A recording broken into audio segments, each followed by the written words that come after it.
Hey, what's up, Justin? Happy Saturday, man. We're gonna start the stream in just a sec. Just waiting for Pete to come through, and we'll definitely be talking about eating some crow on the channel. Let me just quickly make sure that we're live on a different channel, really quick.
Don't worry, guys. We'll start in just a second. I'm trying to figure some stuff out here really quick before we get started.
I see you in the chat. Give me 1 second, everybody. We're trying to go live on Kick, and I am having struggle busting right now trying to get it going. Thought I figured it out, but I guess that's not the case.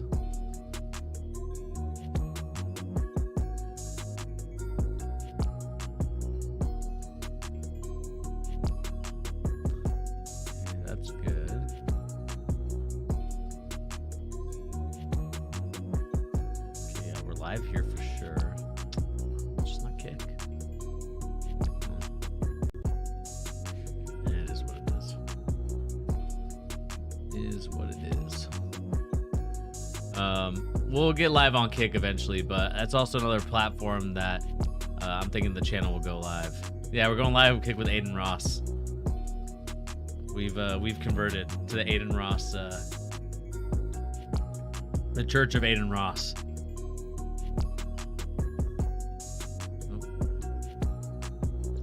Let's see here, Pete. Okay, I see that you're in here. I don't think your thing is lighting up on my end. Maybe it's because I'm not on the right speaker though.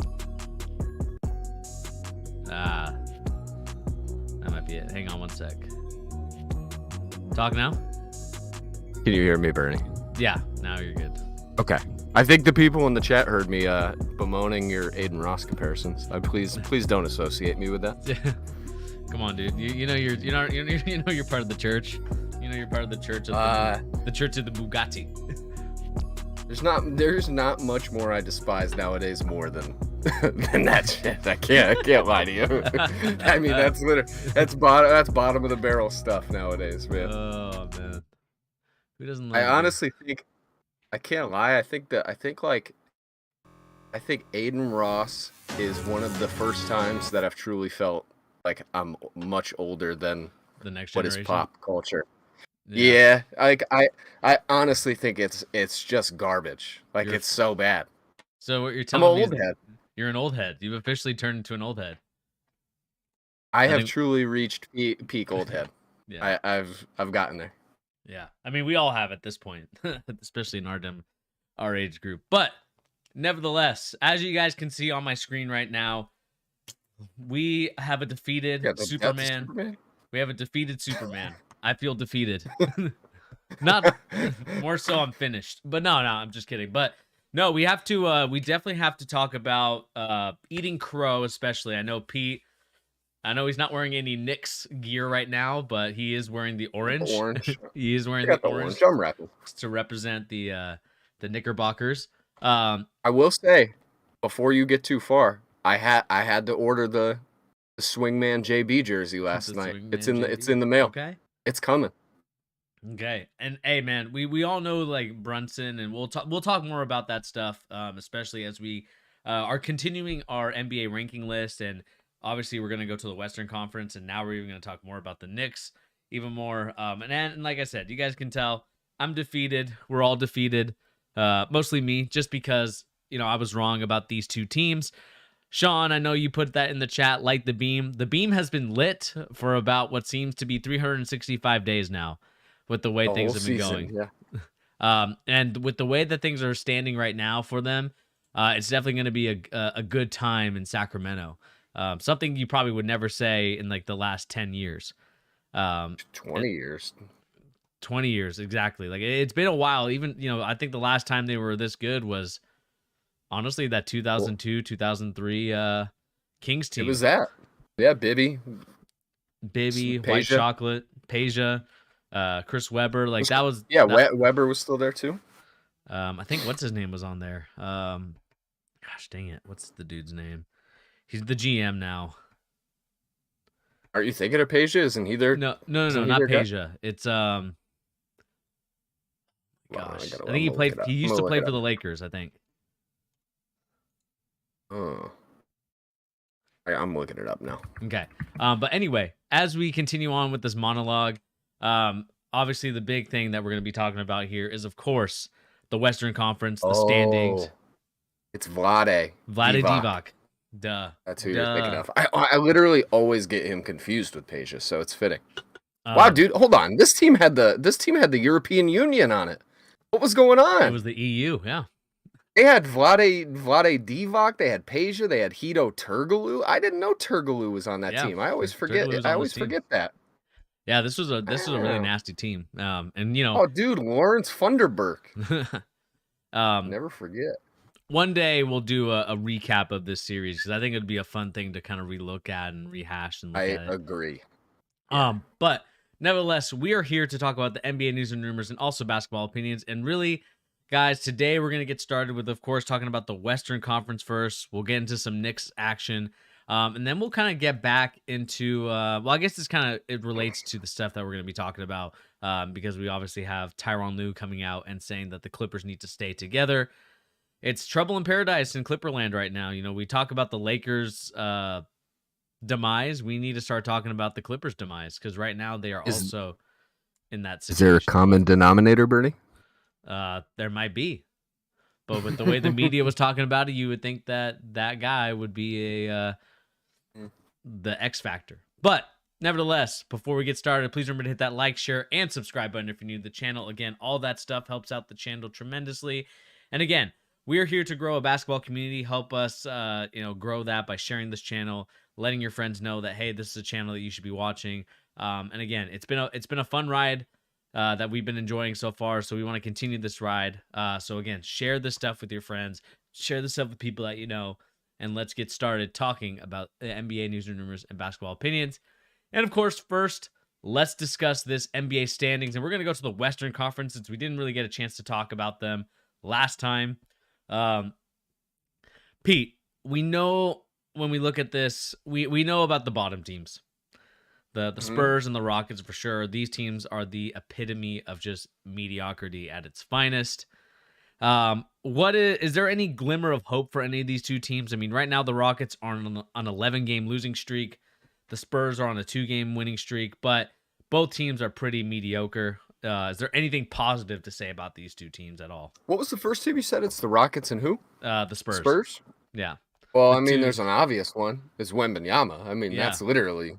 I mean, you want the trauma for Yama. That's literally, that's what we're talking about. This is like these are the two squads right here that are in pole position for this man. And I mean, we've been saying it all season, Bernie. I think there's people who probably get annoyed with us at this point. I honestly, dude, I don't think people are talking about Wembanyama enough. Maybe I'm like one of the crazy people who like, we've been talking about him more than most people in his position, prospects coming up.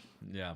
It just doesn't seem enough. Like, this dude has a legit shot to come into the NBA and be like an all-star in his first season. I mean, that doesn't really happen in the NBA very often. I don't even know the last time if that's even ever happened. I don't know when it would be. It's few and far between regardless, though. But the thing is any team that's as clearly in position to get this dude as those two teams are doing the right thing. And I've said it, I think, since the beginning of last offseason. I think there's no better team he could go to than the Spurs. I mean, you have a track record of European players and big guys going there and having, immeasurable success compared to their peers. I think that's where I would want to go if I was Wembanyama. I would look at the lineage of Popovich. I'd look at Tim Duncan. I'd look at David Robinson. I'd look at those guys and I'd say, I can be the next in the line of this, great franchise and set myself up for success and learn from the best. And I honestly think one of the things that, I don't know, man, maybe this is me just being an old head again, because nowadays I don't think a lot of these players think like this. If you're going to go to a team as a rookie and be the guy somewhere, there's not many places I would want to go that are even available to Wembanyama that have the historical significance that the Spurs do in the NBA. And mind you, a lot of it's modern history in terms of like the 2000s and the late 90s, but that still has to matter for something. I mean, we've talked about this a bunch of times too, but look at the Mavericks with Luka and his connection to Dirk. That matters. It has to matter. I mean, you have to think having somebody that has that much in common with your new guy, but has also that much invested in your team and franchise, connecting all three of you as one unit that's important stuff. And, I'd be happy for it. The Spurs, I would say, probably have the worst roster in the NBA personally. I do like a few of their players quite a bit. I'm actually, I think, way higher on Jeremy Sohan than most people are. I think if you look at his... People talk about the free throw thing all the time. I do think that's super important, but they're not talking about it for the right reasons. It's look at the freak show. Look at how interesting this is. He's shooting with one hand. It's not... Look at how humble and, the humility of this guy to be able to take the criticism that he's a bad shooter and just do whatever his coaches tell him. Like, to me, that's the sign that you're a mature young person trying to be better. But also Devin Vassell. Nobody talks about Devin Vassell. I feel like he's legitimately talented. He's not that far off of somebody like Desmond Bane. Like, those two dudes are pretty comparable in my opinion.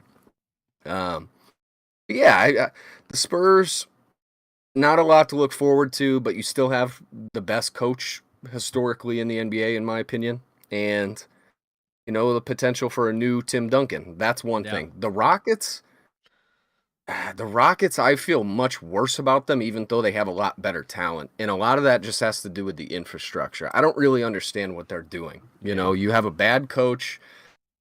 We've bemoaned all season the fact that they don't really put their young dudes in a position to get better. Like, literally, that's one of the biggest things I have a problem with in all of basketball right now, is these bad tanking teams, some of them are doing the guys on their teams no favors. I get wanting to go for Wembanyama. I get it. But at least try to teach your guys how to be better at basketball. At least try. Like, for all we know, these 2 years have ruined Jalen Green from ever being a productive member of a winning team. For all we know, as of right now, he might just be a a selfish ball hog type of player, which is what people thought of him coming into the draft. And he hasn't even had a chance to prove it otherwise because that's what his team expects of him. I think that's so ridiculous. That's just a bad example to set. Not all that dissimilar to, the process 76ers with Simmons and Embiid. So this could be another situation like that. They have all the talent, but none of the mentality to back up the talent. That's one thing. And also, Bernie, I mean, this is a good little moment to talk about this little Harden situation about, all these reports coming out. Like, to me, that's another situation where it just spells they have no strategy long term. Like why would you bring Harden back now after these 2 years? There's no logic behind it. He's probably the worst guy you could set up your young core with to then convince them to play team basketball. Like, and that's not necessarily saying he's not a team player. It's just he doesn't entice his other players around him to be that way per se. And historically in Houston, especially so. Like, that was definitely not his game in Houston. So I don't really get that. What do you think about that, Bernie? I mean, just in terms of the James Harden thing, it's just one of those things where I don't understand why there's rumors of him wanting to go there. Again, there's nothing on this team right now that screams. Makes sense for Harden. Makes sense for Harden because I think he just likes the Texas area. Yeah, it's the city. He just wants to go there and be the man again. Yeah, but in terms of like the roster itself, I mean, it's probably one of the worst constructed rosters because of the way that the team plays. I mean, if we look at the stats here on the screen, everything in red basically tells you that they are one of the worst teams in the NBA. They're one of the worst teams in terms of field goal percentage. Like, they're not making a lot of their shots. They're not making a lot of their 3-pointers. They're 24th in the league. 3-point percentage, or 3-point make, sorry, but 3-point percentage dead last. Free throw percentage, 5th worst in the NBA. Assist to me is the biggest one. Like, when I watch them play, it's very AAU, very go to hell ball, and it is one. They are the AAU NBA team. They are the AAU NBA team, and it's so frustrating to watch them play because I think that they have a lot of talented players. I think Sengun can be almost like a Jokic-esque type of player. Not saying that he is as good as Jokic or anything like that. I feel like some crow might need to be eaten about Sengun as well. I feel like there was some very anti-Sengun early on in Sengun's career. I'm just saying, there was some anti-Sengun floating around this channel. Maybe it wasn't you. Maybe it was some of the other people we've had on the stream before. Very anti-Sengun. Yeah, like I'm a beast. I'm a big Sengun guy, and I think that if they can start playing through him a little bit more and start playing that sort of post split action that seems to be a little bit better in terms of like the way that Jokic plays, right? He catches it at like the left or right free throw, and then people go off of the actions that they can do. And I just think that that's what's going to get guys like Jalen Green and guys like even Jabari Smith even more looks or better looks. Yeah. If they can continue to play that. But every time I see them play, it's dribble, dribble, dribble. Let me go off a ball screen. Don't have anything. I'm just going to chuck up a really bad shot. And when they do that, and they don't play any defense, if you look at the stats for the opponents, like the opponents are absolutely killing them. And shooting one of the second worst teams at defending the three, one of the like top 10 worst field goal percentage. I mean, people are just scoring left and right on them. And their defense is absolutely garbage. Like, they're only putting up 109 points compared to giving up 118 points. You're not winning any basketball games that way. And again, their goal isn't to win basketball games. I get it. Their goal is to, tank for Wembanyama. But at the end of the day, like, this is bad habits, and it kind of reminds me a little bit of the 76ers. Like, you're teaching bad habits to these young guys. And that's why guys, to me, like Ben Simmons, never learned the consequences of, hey, you need to start winning these games. You need to start playing better if you want to get going. Sure. And like, just the mentality that like winning is not necessarily how you should you shouldn't necessarily be okay with just losing all the time. I mean, that sounds so obvious, but that's literally just a factual statement. When you're at this highest level of competition, we've seen it time and time again. These dudes who are in a position where winning culture is not the focus, they don't necessarily develop into winning players. It's literally, I mean, there's a lineage of players that have all the talent in the world, but situationally are in a place where that is not the objective of their team. Like, I think of somebody like Boogie Cousins as a great example. Like, he was not in a position where that was anything near the focus of what the early portion of his career was, and then his career just fell through his hands like sand on a beach, right? Like, he watched the best part of his career go by with nothing to show for it because he was in a place where that's not what they cared about. And I do think one thing too, Bernie, maybe you can speak on this, right? Because I'm not a basketball coach like you are. I coached third through fifth grade boys and girls like 5 or 10 years ago, and I was a terrible coach. It's just not my skill set. All right.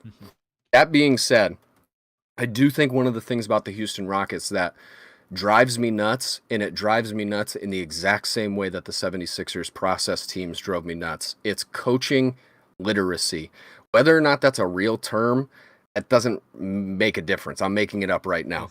It's having a coach who you are, simultaneously developing alongside your players. Like a guy that you have faith can actually coach you to victories in the long run.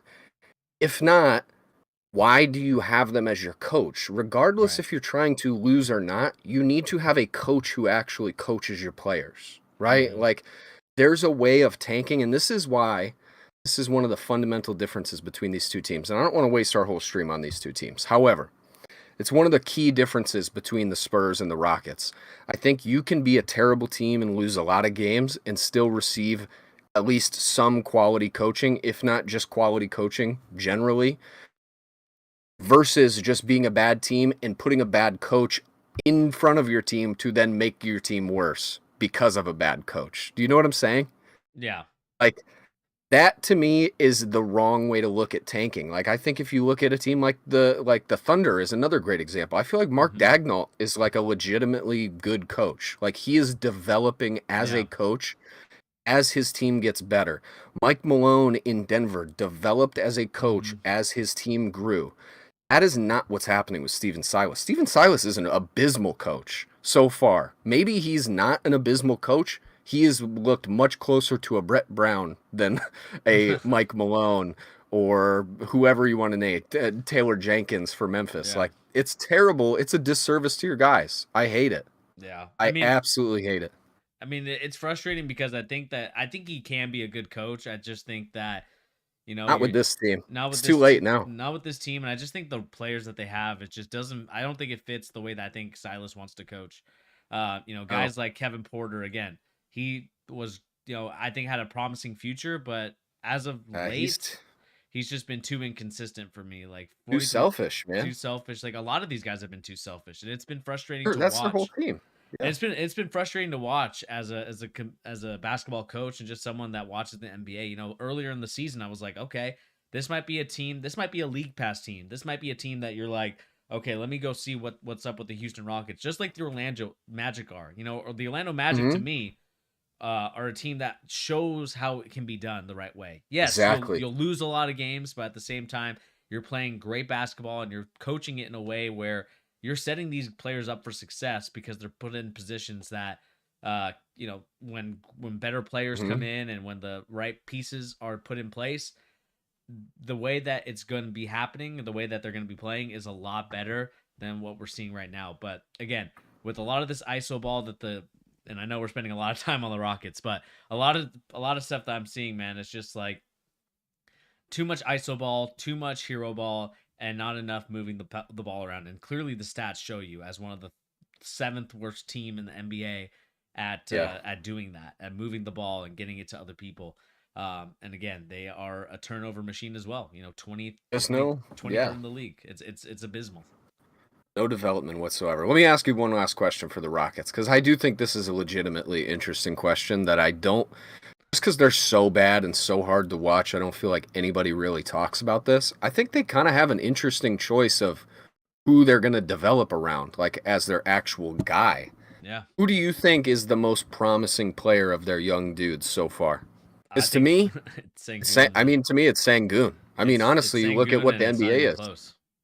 Yeah, all right. I'm glad we're in agreement because Sangoon is he is of all the dudes on their team the one actually, and I would say Jabari Smith Jr. I know you're not as high on him so far this season, but No. I've seen some moments of like this guy could be legitimately like 2023 um, Rashard Lewis. Like he could be that.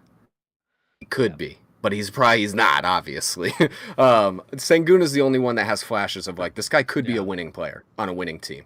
Yeah. And that's the only guy because I mean, like Jabari Smith. I mean, I want to It's see him just play a little development. bit more, and I see him a little developed. But I just think he's to me, it kind of reminds me of like a guy like Robert Covington, which is no knock against him at all. I just think that that's kind of where I Yeah, see him kind of fitting that mold. if he doesn't Uh, get better coaching soon, sure. Yeah, I mean that might be his ceiling for sure. That's a bummer, but yeah, um, Jalen Green, I think has been just kind of just like let me just chuck it up, type of player. So yeah, I've been a little he's disappointed in his development, but I hurts me. like he has great bounce. Like I think he has a lot of the athletic keys that you need for a great guard. I just think he needs a coach to help him and unlock him a little bit more. So I want to see him kind of have another year like really train with some purpose next year. So I'm hoping he goes to the right off-season coaches and trains with them. Yeah, Um, yeah, I mean that's really it. I mean, I know there's Kevin Porter Jr., but again, I'm not. I I don't see him more believe. as like a sixth man, like kind of role player coming off the bench and helping a team rather than being like the guy. I'm not. I'm kind of off him. I honestly don't even know if I don't know, man. You know me. I'm a chemistry attitude type of guy, and he always gives me like the worst kind of vibes as far as that's concerned. I hope I'm wrong. He seems like Yeah. I mean he's very talented. That's for hmm sure. And really quick, let's read some comments before we move on Sure. to the next part. McCluskey said, abolish the draft, make the team spend that money. The draft encourages Mm, tanking and robs these players of so much money. there's a balance to that, in my opinion, Anthony. I think like we don't need to get too deep into this. Bernie and I have talked about this at lengths in different videos, but there is such a wealth disparity between some of the owners that would get out of hand so quickly, and it would be much more like I don't hmm know if you're familiar with like the English Premier League or just soccer in general, world football. It would start to get very much like that, where you have these 4 to 5 teams in each conference that have the most money and they end up getting all the best players. There's I agree with your principle though that the draft certainly is not the way to do it. I almost think there needs to be like a give and take with the draft. Like if hmm you are the worst team, and I think we might have even discussed this in a different video too, but Yeah. like if you're bad like consecutive years in a row and there really is no change to your plan or anything, like there should be some sort of negative incentive, right? Like there really should be. You can't just be the worst team every year purposefully with nothing to show for it and just keep expecting your fans to pay tons of money. I think that's an awful way to handle it. And like you said, Anthony, it does screw your players really, really bad. I mean, out of money and longevity in their careers. That's kind of what we're getting on with this Yeah. Rockets situation. There's some of these dudes, their careers are significantly worse off now because they've been a part of this team. I genuinely feel that way. hmm I just think we've seen it too many times in NBA history where if you're a part of something this ugly and this disheveled and disorganized, you're not going to pan out the best way you could have.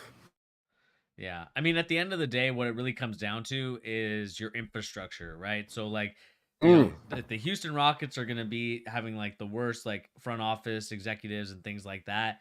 That to me is the reason why a team is not progressing very well. Where I got an teams, idea, Bernie. where teams like the Spurs and all that stuff, like they do a pretty good job of developing, they do a good job of the infrastructure around these players so they can be better. What were we going to say? I got an idea. Anthony, you just spurred an idea. Change the draft so the number one pick goes to the best team that missed the playoffs. And then he said, agree 100%, fit as everything as a rookie. Let me go off your idea just a little bit, Anthony. What if you had a reverse bracket draft playoff like tournament, right? Play for Where the you number one. take yeah, I mean, why not? Because then it's a double incentive where you don't necessarily want to be so bad that Yeah. you can't compete in that tournament, hmm right? You have to at least get your team ready to compete for that. Even if you're in the bottom 14 teams or 15 teams, whatever it is, you have to be prepared for this. But it still puts you in a position where you are competing against the best of the worst, right? So it's not impossible to get there. I don't know, man. I think that would be really interesting. And I do think maybe there would have to be some structure to that there, because you could have reverse tanking get way out of hand where you have good teams try and make it into that to then get an easy number one overall pick, right? So there would have to be some way to balance that out, but that would be interesting. That would be very interesting.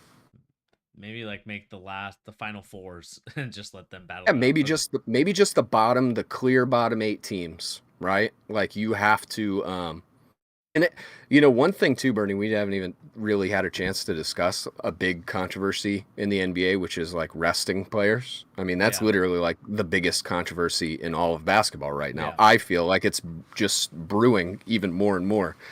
There would have to be some way to maybe incentivize like a dual incentivization of like you play your players a certain amount, like a certain percentage qualifies you for this tournament, and then you play it out for the top pick or whatever it is, the top picks. That'd be pretty interesting.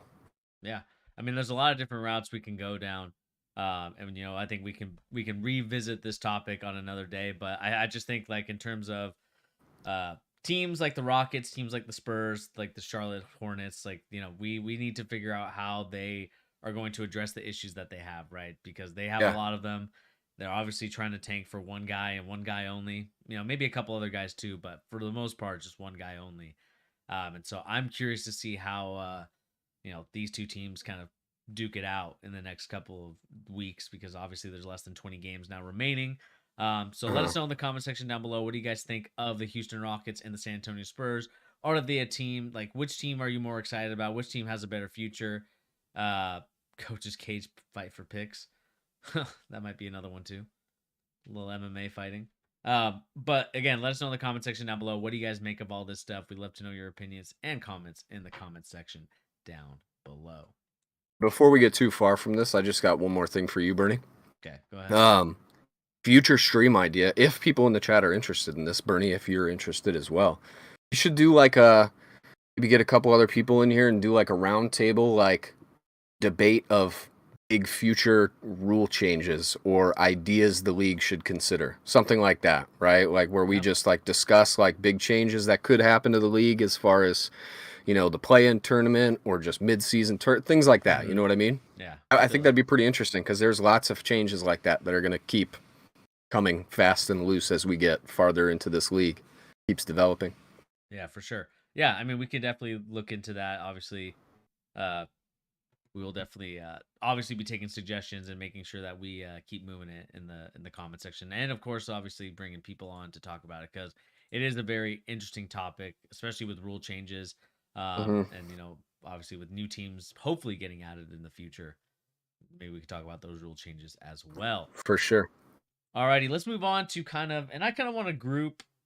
I feel like the Thunder and Blazers, they're not teams I'm really interested in talking about. Maybe the Thunder. I mean, we can discuss. I think there's a little bit to discuss for each team. All right, fine. We can discuss. Just quick, not like our last two. Those two took way too long. We can move quicker through these guys. Yeah, let's move through the Thunder and Blazers. Thunder, I mean, not the Thunder, but the Blazers. I'm gonna keep saying it. I'm gonna keep patting myself on the back as long as I can. I mean, Shaedon Sharpe, I couldn't have been more right. Kid is mad talented. Keep an eye on him. I said this in pre-draft. He gave me serious Paul George vibes. Still does. I think the way he throws down dunks, he even more so should start reminding people of like Indiana Paul George early on in his career. That kid is really, really talented. If he can keep developing, they have like a legit future all-star, in my opinion. Yeah. Their biggest question is how quick can he get there, and does it at all match up with Dame's timeline? And I'm not sure it does, but he's farther along than even I thought he was going to be. And I was as high on him as anybody I know. So maybe. I don't know. I'd be really interested to see what they do. Do you think Dame stays past this season, Bernie? I think they need to start, and it's not because I think that he's a bad player. I just think that I feel like I think he stays. he just doesn't fit the timeline that they're in right now. Like he's entering like his 30s. He needs to go to a team that's like really What is he, serious about 32 now? I think so. He needs to go to a team that's serious about contending. Like these other teams, like you look at uh like the teams that are up above them, like these teams are in like win now mode, and it just to me seems like Damian Lillard needs to go to one of those teams to get that. I know that that's not his MO. I know that he's really happy in Portland and he wants to continue to build a career there. But man, it is tough to see him score all those points, 71 the other night, a couple nights ago, and just kind of stuck on the Blazers. And it's not the Blazers' fault because they blew it up with CJ McCollum and went a different direction. But it just doesn't seem like those young guys are going to be ready for when Damian Lillard right now is in the prime of his career. And we don't know when his prime ends. And it's not a knock against him. It's just, everyone has an end date. Everyone has, and literally, but you know what I mean? Like everyone's not in their prime for so long. Yeah. And so to me, like they need to start figuring out, like, are these guys going to be ready for Dame in the next 2 years? If they're not, then they need to start moving Dame, or they need to start moving these young players to get pieces so that Dame can contend for a title. But I know that it's tough because, you obviously have these young guys and you're like, well, we'd rather just keep the young guys and maybe move off of Dame. Dame to the Knicks, Yeah. question mark? I mean, it's been out there for a long time that that's a possibility. I mean, we'd be disgusting if we had Dame, so I'm not opposed to it. But yeah, I don't know. I don't think he'll ever leave. I think he's the closest thing to Steph in the league as far as what he means to the team he's on. Yeah. I just don't. And I also, it's funny, I do think he's probably the closest thing to Dame in terms of on the court, too. Like, Dame is going to age like a fine wine as far as I'm concerned. Like, he's going to keep getting better and better. Maybe not better and better, but I just don't think there's a sharp drop off with the way he shoots the ball.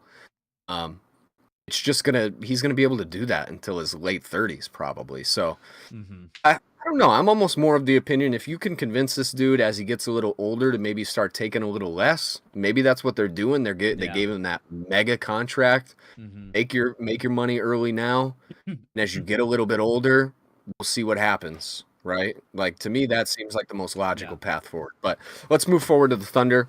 Bernie, one of our guys, this is a double pat on the back for both of us. We were both really high on Jalen Williams out of Santa Clara, that Jalen Williams. Yep. And he has really lived up. I mean, there is, to me, no question that he's first team all rookie this season so far. It's not even a debate. He's been one of the best rookies in the league. Have you seen his efficiency, Bernie? Have you seen that? I've seen it, and I'm pulling it up right now. I mean, I think he's like a 58. I think he's like 58% true shooting, and he averages 13 points or 12.8 as a rookie. That's disgusting. I mean, that's not a ton of points. That is very much unheard of for rookie guards. Like, it's not unheard of, but it's about as close as you can get for guards in his age bracket. So he is a difference maker for them in the long term. Yeah, I mean, he's probably their best defender too. Yeah, he is definitely one of those guys. Like, if you look at Jalen Williams, and again, I know we're gonna talk about LA in a second, Jericho. Don't worry about it. Yeah, we're getting there. We're getting there, but. Again, like when I look at a guy like Jalen Williams, like I was super high on him because of what I saw. Like again, they play in the West Coast Conference with Gonzaga, so I had a better look at him probably just because my friends just annoy the crap out of me with their Gonzaga propaganda, and so I gotta find whatever you can, yeah. So I just watched, and like really watching him, like he is definitely one of those guys. Like I am excited for the Thunder moving forward, especially when Chet gets healthy. I know some people have their opinion on him, but at the end of the day, like when you can add him and whatever player that they're going to add from this draft class, I'm not sure what pick they're going to be. They're probably going to be a little bit higher than Wembanyama and Scoot, so they're probably going to be a little bit looking for maybe that wing. But even so, like maybe what they should be looking at is like maybe getting a veteran player and someone that maybe and just like really start like saying, let's try to make a Jesuit propaganda, baby. Let's start moving forward with with this team and let's see what they can do. Again, like you said, Jalen Williams, super efficient, is gonna Yeah. take about, looks like he's taking about like 15 to 14 shots a game, but he's efficient with it. He's like 9 for 14 or like 9 for 16. Like he is super efficient. Again, his 3-point shooting isn't there because he doesn't take as many. Yeah, he Uh just doesn't take many. I mean, I think he shoots like 80%. Man, it's not 80%. I think he shoots like at more than 50% of his shots at the rim. yeah. He shoots like 78% at the rim or something. That's mind-boggling for a 6'5" guard. That's crazy. That's like Jalen Brunson. Like, and he's, I mean, dude just won Eastern Conference Player of the Month. So it's not like doesn't mean nothing. Like you said, Anthony, efficiency separates great from good. I think that's very, very true in a lot of ways. Dang, I was hoping that StatMuse would put his 2-point per field goal percentage on here, but that's okay. Again, the Thunder will be good. Again, we're waiting for next year when Chet's healthy, and then we can see the real Thunder and see I will say, what they can do. if there's a year for the Thunder to actually, and my disdain with the Sam Presti jock riding has been long documented on this channel. I'm very frustrated with it. How long can you be celebrated without doing anything? I don't know. However, if there is a year to turn all that stuff into something, I think it's this year. I mean, honestly, I think Chet is going to be a very talented guy. If I'm them, I'm sending Chet and like 6 first-round picks to try and get the number 1 pick. If I have to send 10 of my firsts, I'm trying to get Wembanyama with these guys. Just do it. Go for it. You have all the guards necessary. You have literally 3 guards on this team that you can ride for the next 10 to 15 years if you really wanted to. I mean, you probably couldn't pay them all for that long, but I mean, you could definitely try and have a really incredible squad. So, all right, let's move on. Let's start getting to good teams. Yeah. I shouldn't say good teams. Let's get to the borderline playoff teams. Yeah. Okay. Alrighty, let's move on to them. Obviously, we have 3 teams here. One being the more, I guess 3. They're all surprising because of where they're at right now, currently in the standings. Very different reasons, yeah. Yep. Jericho, we have your LA Lakers sitting there at 30 and 34. They obviously lost last night to the Timberwolves. Pelicans, 31 and 33. Definitely missing Zion and the momentum that was carrying them earlier in the season. And then the Utah Jazz, a team that everyone thought that, hey, this team was probably going to be a team that, for the most part, was going to be tanking and looking to be the worst team in the league. Like, the way that the roster was constructed, you would think that this team is worse than the Rockets, but they obviously are way better than what people thought they were. Hardy is a good coach. He's a legit coach. Coming from the Udoka pipeline. And so he's legit. I'm excited to see what the Jazz do from here. But let's coming from the Popovich pipeline is more like Popovich, yeah. Let's start off with the Jazz. Let's just start with them, and then we'll kind of work our way down. The Utah Jazz. I mean, they are again a very interesting team. Larry Markkinen, the White Hope for the Jazz fans. I mean, they have 2 of them. They have two of them. They got 2 White Hopes. And they got a team full of whiteys, but realistically, they got 2 of them that are legit really good. Continue, Bernie. Sorry to interrupt you. No, it's okay. But like, he is playing so well the season. I mean, again, scoring 25 points per game, 8.6 rebounds. Like, this team is super solid. When you look at the team rankings for their field goal makes and percentages and rebounding and assists, they are in the top 10 for all of those type of things. Like, 3 points made, they're 5th. So that tells you that they're doing a great job of getting 3-point shots off. They're doing a great job of moving the ball, being 9th in the league. Like, this team is definitely one of those teams, and they're 7th in scoring. So to me, what it tells you is that they're efficient with their shooting, especially outside, which is the way the NBA is right now. They're sharing the ball, they're moving it. There's not one guy that's like holding on to it and doing some ISO stuff. And again, like, they're rebounding the crap out the ball too, like being 6th in rebounding. And so I'm excited for the Jazz to see if they can maybe pull off a little bit of a miracle run. The Jazz have always been a team to me, and obviously being living there for a little bit myself, like, they're a team that always is never. They're one of those teams that's like never going to be the worst team in the NBA, and they kind of go after that like Spurs model. Like, they never want to be the worst team. Yeah, they always seem to want to like be competitive no matter what, because they are before the MLS came in and gave them a team. Like they were one of the only professional sports teams in there. And so I Hmm. think that's the reason why they don't want to ever suck the way that they do and like get Sure. tank for Wembanyama, because they want to continue to bring hope to like the Jazz fans to come to the games. I also think like one of the things, because theirs is a little bit more interesting than the Spurs, because the Spurs, like, there's a clear through line with that, and it's Popovich, right? Yeah. Like, you have that guy, he's clearly going to establish this is the mentality of the team long term. I mean, they had Jerry Sloan when we were kids, but they had Jerry Sloan for a long time before that too. Yeah.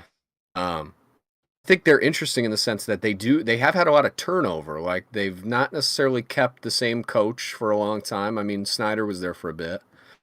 New GM in what's his name? Danny Ainge. It's almost more like if you have like that period of continued success and dominance for long enough, it just carries over no matter what. Like that Jerry Sloan, John Stockton, Karl Malone 90s that they had just kind of like established this is what this team is. We have a baseline. Like we can't be that bad, Mm-hmm. in this place in particular. One of the things I like the most about this team, and you definitely hit on it, is just they they overcome the lack of star players in Yeah. one of the best ways that you can do it, which is just playing team basketball. Like they're always playing team oriented basketball, which is why Will Hardy is a great coach, like in the making. Like he has the potential to be one of the best coaches in the league, in my Exactly. opinion, Mm-hmm. long term, just because of like, have you seen that viral clip that went around? I guess it wasn't viral, but it was semi-viral as far as players of Colin Sexton's caliber are concerned. Did you see that when he got benched that time? It was maybe like 25 games ago, maybe 20. He got benched by Will Hardy, and Will Hardy, Yeah. went and sat with him, and he was like being pretty hard on him, like Mm-hmm. not like screaming in his face, but you could definitely read his lips, and he was not being gentle about saying like you need to play with the team. Like I'm not going to put you out there basically if this is what you're going to do. There's not a lot of coaches nowadays that step up to their players like that, especially their young guys. And I mean, I think you see how much it pays off to just have a coach who coaches, right? Yeah. Somebody who keeps the mentality in line with all your players. We do need to talk very quickly. Walker Kessler, Ernie, at this point, is Mm-hmm. Walker Kessler for Rudy Gobert even a fair trade? I would say it is not. I would say you would not do that trade right now if you knew what Walker Kessler was straight up. You wouldn't do that. Yeah. I mean, Walker Kessler, will be He's a very legit. he'll be a very solid player, like in the NBA for a very long He al- time. He already is. Like he's legitimately. If you're looking at like what a true center is in the year 2023, he's one of the closer players in the league to a true Mm-hmm. center. I mean, he's one of the better guys that play that role in the league already at the point he's at now. Yeah. He gets a couple blocks per game. He gets offensive rebounds like a lunatic. That dude is very, very talented. I would be pretty happy to have a guy like that to build around. Just as you're never gonna have to pay him superstar money probably. Yeah. He could be there for the rest of his career and you'd be extremely happy to have him. Exactly. And the way that he rebounds the ball, I mean, he's at this point, I can't remember if he's had a 20-point rebound game, but he's at I think he 18. has. He's at 18. Like he's I'll a look that walking up. double double so far this season. Um, Walking, absolutely. he obviously he's starting to score a little bit more, which is bringing his averages up. Obviously, right now I think he's at 8.3, but again, averaging He can about move. 8.1. Like he will be a walking double double in the couple years down the line. Yeah. Again, shoots 71% from the floor, so that tells you that he's efficient when he does get his shots. Again, he's not getting double digit touches and finishes around the paint, but he is getting a solid like 6 to 7 shots a game, and he's being efficient with it. Obviously around the rim, and so I'm excited to see where his career goes moving forward, especially with this team, and see what they can build around uh, this team and what decisions they have to make, because obviously there's going to be some big ones coming soon in terms of what they're going to Get be doing in the draft. Get a 21 rebound, 20 point, 21 rebound, 4 assists, 2 block game like 12 Yeah, games ago. That's disgusting for a yeah, rookie. That's nasty. yeah. He's definitely Don't get good, much better than and that. and we'll see how they move forward. Let's move on to the Pelicans because I feel like Let's do it. we were super high on them. Brad, I know for sure was super high on them. I bought into the propaganda. I honestly believed in them quite a bit too. I had them, I think, as my 4th or 5th seed. I think I had them as my 5th seed coming into the preseason. And right now they are probably and the record will show, and obviously with the stats it'll show the same thing. Like they are very middle of the road when it comes to everything, right? I think the one stat that screws them the most is probably their 3-point percentage and 3-point makes and like the attempts. Like they are dead last in attempts. So that tells you that they're not really looking to hunt the three. They're looking more to score the mid range. And we know that in this league, you have to be at least middle of the road in 3-point percentage and 3-point shooting because it is a deadly equalizer nonetheless. Yep. And so that just limits you too much not to have it. Yeah, and the way that they also turnovers, they're 20th in the league. Like that's not going to win you games. If you can't shoot the three and you're turning the ball over, it definitely harms you in a lot of different ways. And defensively, they're giving up 113 points a game. And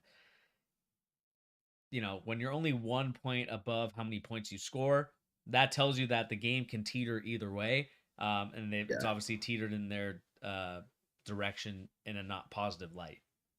They're kind of like the Bulls from last season, right? Where it's like a first half of the season, really impress a bunch of people, borderline championship contending team, and then the injuries start to pile up and the close games start going the wrong way, and all of a sudden you're borderline not a playoff team. Like that's basically exactly what happened to Chicago last year.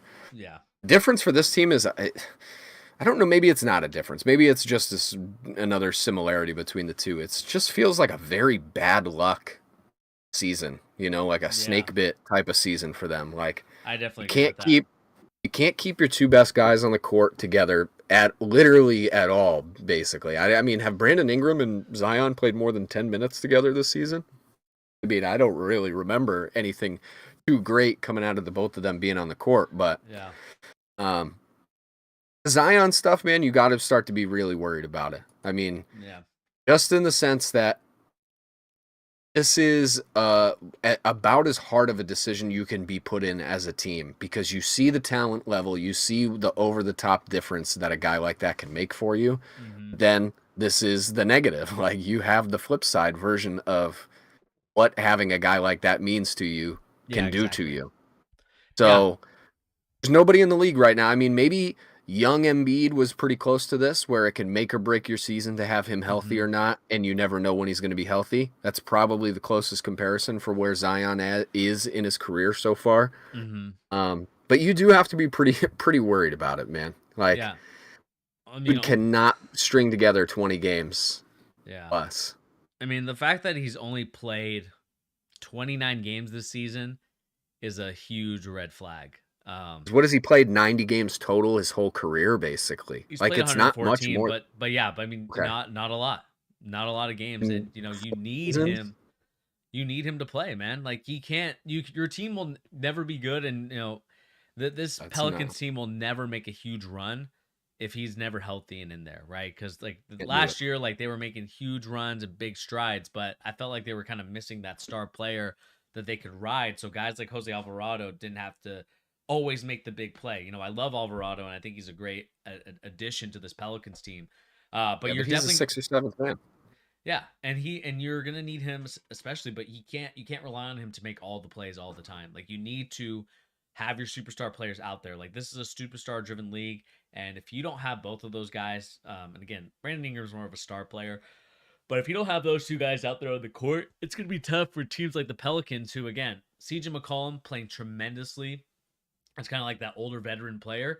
But it's just hard so bad for the first half of the season. It's gonna DJ.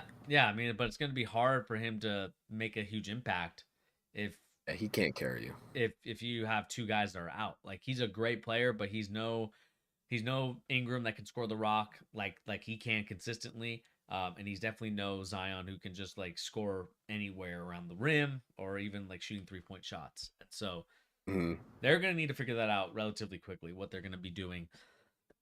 um, just in terms of like Really, Zion, like it's starting really to, are. I would argue Ingram too. I yeah. mean, I don't know about you, Bernie. I think Ingram has shown definitely flashes of being the guy we have seen in the past this season, but Hmm. dude, I'd start to get worried. I mean, he's in that category of players where you have to question, is his value in a trade greater than he presents to you as a player on your team? I honestly think that's a fair question to ask. And I really like Brandon Ingram, but how long can we say this guy's not worth trading for Kevin Durant, players like that? Like, to me, that's craziness now. Like, you can't even think that that's on the table Yeah. anymore. And I'm sorry. Like, I think Brandon Ingram is a very talented kid who's only going to keep getting better, but got to stay on the court. CJ McCollum cannot be your top scorer if you're the guy on the team. Like, you can't average less than CJ does. I mean, Yeah. he should be your third or fourth guy. So, especially with Zion out, you'd expect Brandon Ingram to really take a step up, and I know he's coming back from that injury, but yeah, I don't know. I'd be concerned about both of the stars on that team long term if I'm them. And really, of all these teams, and like we said, their snake bit, this is a huge disappointment of a season considering what people were talking about you as at the beginning of the season or even in the middle of the season. So, Exactly. huge drop off. Let's Huge get to drop the off. Lakers. Yeah. We've talked about these guys so much, man. Let's Yeah. talk about them, but let's get out of here. Yeah. Okay. So Let you the lead off with the yeah. Lakers. So right now the Lakers are currently in 11th place and currently a half game or maybe one game behind in the race for the play-in. And I think the biggest thing for them, obviously, the huge news: LeBron James out for 3 to 4 weeks due to the fact that he had a right ankle injury, and so it's now on Least, Anthony. yeah. He's now on Anthony. It's now on Anthony Davis and the rest of the crew to get it done. I love the additions that they got with Vanderbilt and Beasley. I thought that those were two huge pickups, and I know that they obviously made a huge impact these last couple games, especially with LeBron James.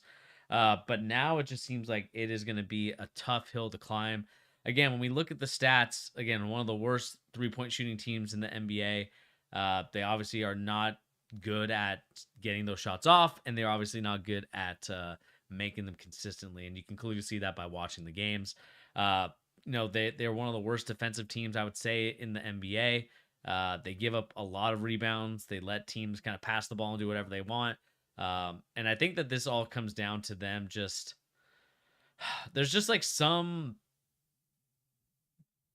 guys just what it seems like is some guys don't know how to play the game when they are out there for the Lakers, man. It just seems like there's some brain fart moments and uh lapses in players, and it just causes them to lose these games that they probably should win. Right? You Yeah. have there's a lot of teams like that. Like when I think about the game last night, a game that they probably should have won. When They we should look have at won that game.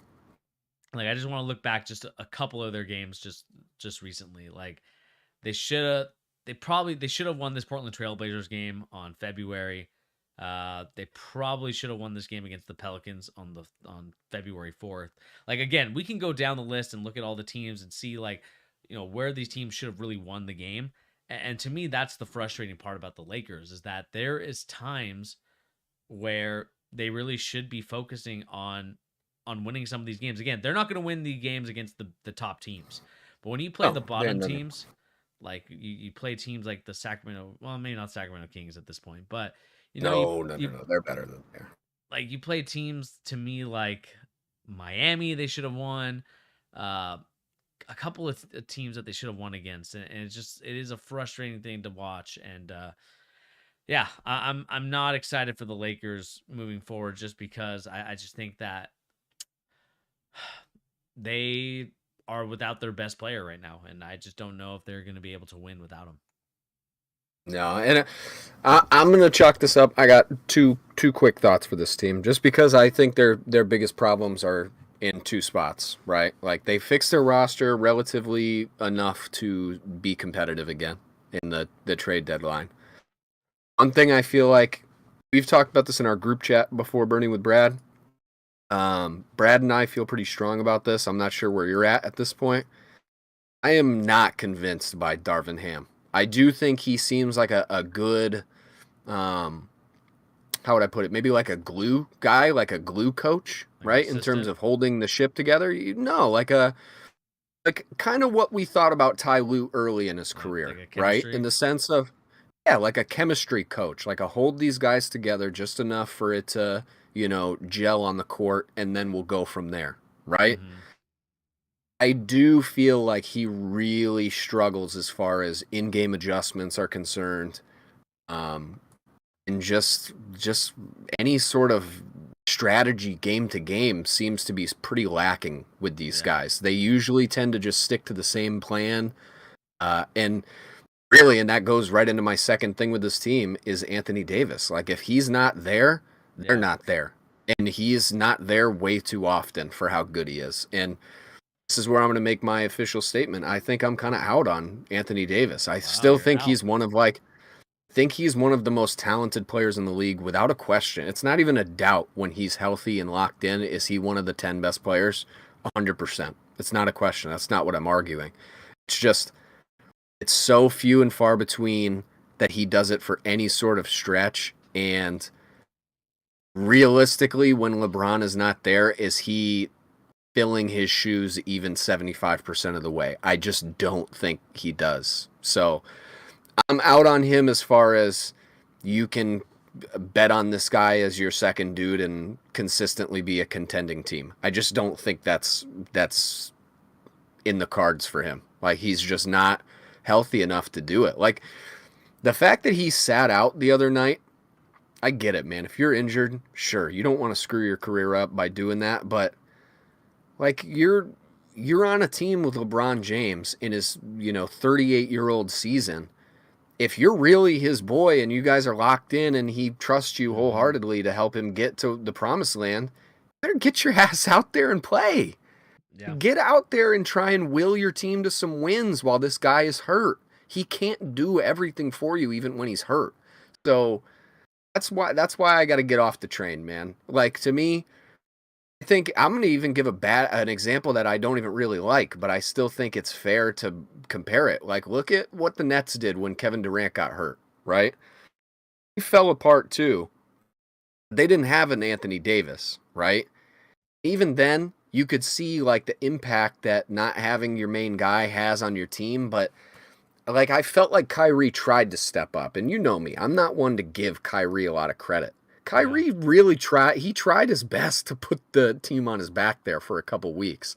Did it work? No, but he tried, and I still think that that's something that like you got to give credit where credit is due. He was trying to do everything he could, and I don't see that with Anthony Davis. So, yeah, man, Yeah. we can get off the Lakers. They drive me nuts. There's way too much talk about one of the worst, most inconsistent teams in the league. However, it's LeBron, so you got to hope they can pan out for him. Like I'm a giant stan of LeBron, so I hope for them that they can, but it's just not there. It's not in the cards. Anthony Davis and Darvin Ham are holding you back at this point. Exactly. And we can kind of move on to the next team. And again, Let's let do us it. know what you guys think about these three teams in the comment section down below or in the separate video that we'll be posting later on during the week.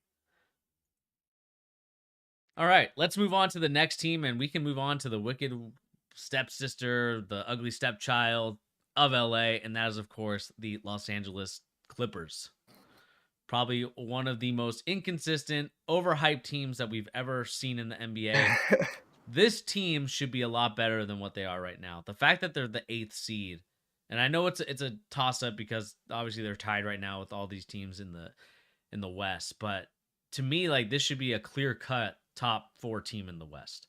They have Based on roster, yeah. roster wise, they should be, but again, it's the inconsistency of Kawhi Leonard and uh, Paul George as well. That just drives me crazy. But if we look at kind of the stats for them, again, they are one of those teams that do not really have a lot of possessions per game. In terms of just shooting wise, like the attempts they get off is 6th worst in the NBA. And obviously this is a league of making shots. So if you're not getting enough shots off, that means you're not doing your job. And they're also 6th worst in makes as well. So they're not making the shots either. And so when you do that and you have a recipe like that, it's hard for a team to really win games if they can't get more shots off than the other team and really make more shots. And those two are interconnected so much. Points per game, they are struggling at that. They're the 7th worst team in the NBA, 112 points, and also are middle of the road in terms of opponent defense. So again, all that stuff is interconnected because they're clearly not scoring enough for this team that have so many offensive weapons, in my opinion, compared to most teams. So, Pete, Clippers, what's the issue here? What do we make of this Clippers team that's so inconsistent? See, I'm kind of on a slightly different track than you, just in the sense that like I honestly think they've had some serious stretches this season of looking like one of the best teams in the league, like especially in the West. I guess I should say one of the best teams in the West. Man, I'm not trying to just be the guy that piles on Russ, but they're 0-5 since he's joined the team. He has way more minutes than he should. And you look at some of the minute distribution for these guys, like Terrence Mann in that they was it that double overtime game. He literally, I think he played like 16 total minutes. There's no reason. Ty Lue convinced me in the last couple of seasons that he's a better coach than we thought he was years ago in Cleveland. That does not demonstrate that. That is for certain. Like Terrence Mann, you got to have that guy out on the court. As far as like the defense, he can give you buckets when you need him. He's fairly clutch. I mean, he's shown it a few times. He had that 40-point game in the playoffs a season or two ago. This dude like Russell Westbrook is averaging 31.2 minutes for this team right now, right? Yeah. To me, that is absolutely unacceptable. On the track you were on, in terms of you literally gave away Reggie Jackson for nothing. I mean, he literally walked for free, basically. In terms of what did they get Plumlee back in return for him? I believe so. They got Mason Plumlee in return for Reggie Jackson, who ended up just getting bought out in Charlotte. That's not good enough. Is Russell Westbrook an upgrade from Reggie Jackson at this point in their careers? I would argue that's a downgrade in terms of winning in chemistry is concerned. And especially in terms of what Reggie Jackson had brought you in these seasons where your guys are injured consistently. Like the mentality of it is backwards. Like you add a dude who's a star just for namesake and just because your star asked to go get him in Paul George. That doesn't build chemistry with all the other guys on your team, especially the ones that have played through these wars with Reggie Jackson, trying to carry your star squad when they're hurt. Yeah. That's just not a recipe for success, man. And I think they need to go back to literally just what they were doing before they got Westbrook. Put him as the eighth man off the bench. Who cares if he's unhappy? He was literally just like a buyout in any other market, basically. Nobody really wanted him. And now you have him playing 30 minutes. That's mind-boggling to me when you have Kawhi Leonard and Paul George and you're actually competing. I will say their bright spot, we've talked about this a little bit too, is Kawhi Leonard. I still think Kawhi Leonard has top 5, top 10 guy in him. The nights that he's out there and not resting, he is not that far off of the guy he was 3-4 years ago when he took Toronto to the championship. I still see the two-way dominance, this guy who can just absolutely lock the best player on another team down but also give you 30. He's still got that. So feed into that more and get away from Westbrook. That's their biggest thing. This team is infuriating. Yeah, I mean, to me, what it comes down to as well is that Kawhi Leonard needs to play more games. Again, he's kind of in that Zion has played, I think, more games than him. Or maybe, maybe no. Kawhi's played 30, 38 now. Yeah, Kawhi's played 38 this season. Yeah, I mean, he's got to play a lot more, and that's the frustrating thing about Kawhi is that he is what seems like never there. When he's there, it's great, but when he's not there, it seems to me like it's been more often than not that he's not been there, and that's kind of what the Clippers have to deal with. And again, same thing with Paul George, only playing 49 games this season.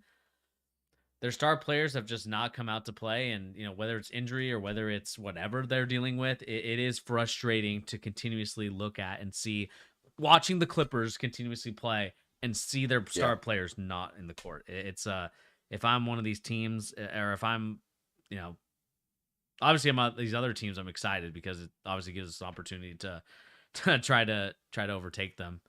Hmm. But like, Steve Ballmer can't be too happy about the stuff that he probably promised them and just they are not delivering. If there's any team, this is the last thing I'll say for the Clippers. If there's any team that has blow it up potential, like big team, market team with big players this offseason, I think they're right in the top running. Like, Yeah. go and just get straight bounced in the first round of the playoffs. I cannot see them running this back another time. I just don't see it. When you're spending that much money to hold this all together, Yeah. it's just that doesn't work for too long. So keep an eye on that because if they keep going this way with the Westbrook situation, they're very much trending downwards in all facets of being a good team. Yeah. And let's kind of combine these two teams because I feel like they are. We can kind of glance over a little bit of the Timberwolves. I think we know that Yeah, they're not that team. They're just not that team. they're a non-factor. Yeah. Yeah, and it's frustrating because I think offensively they're good, but defensively it's pretty abysmal. They're sixth worst in rebounding, and when you're sixth worst in rebounding and you have Rudy Gobert, that's an issue. That's a freaking issue. Something's wrong. Yeah, something's real wrong with their team.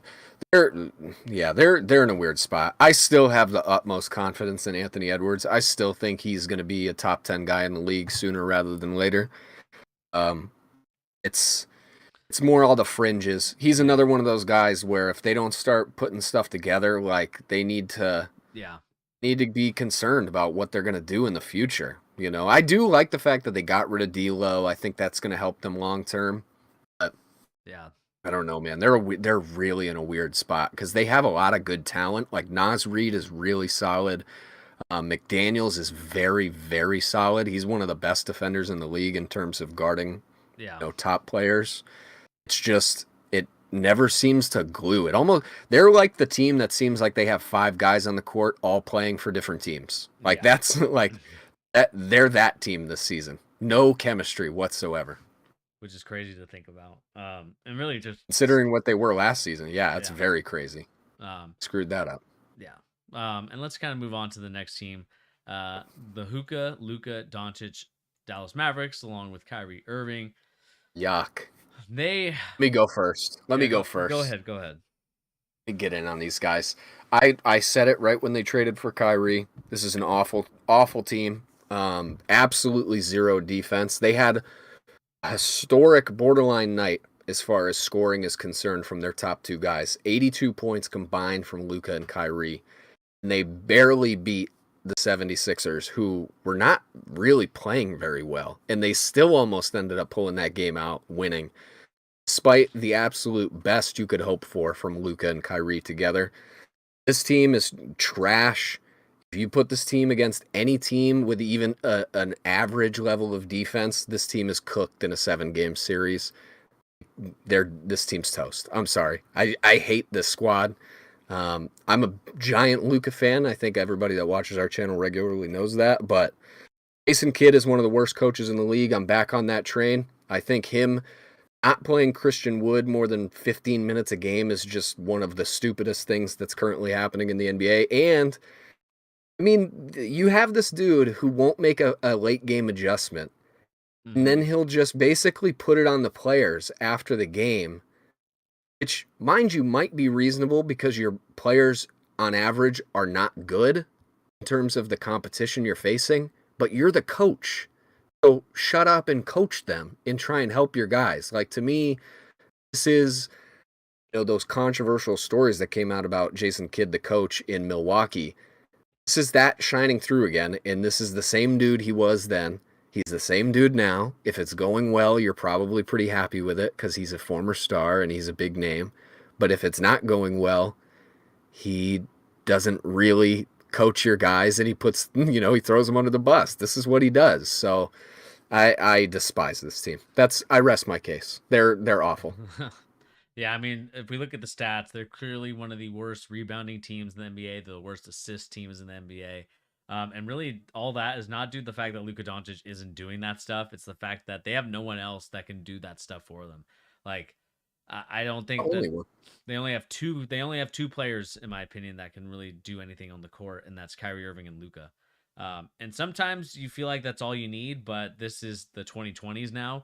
This is in 2008, 2007. So you're going to need This a team would have lot. been solid back then. They would have been super solid. But now you need to have more than that. You need to have guys that can shoot the ball.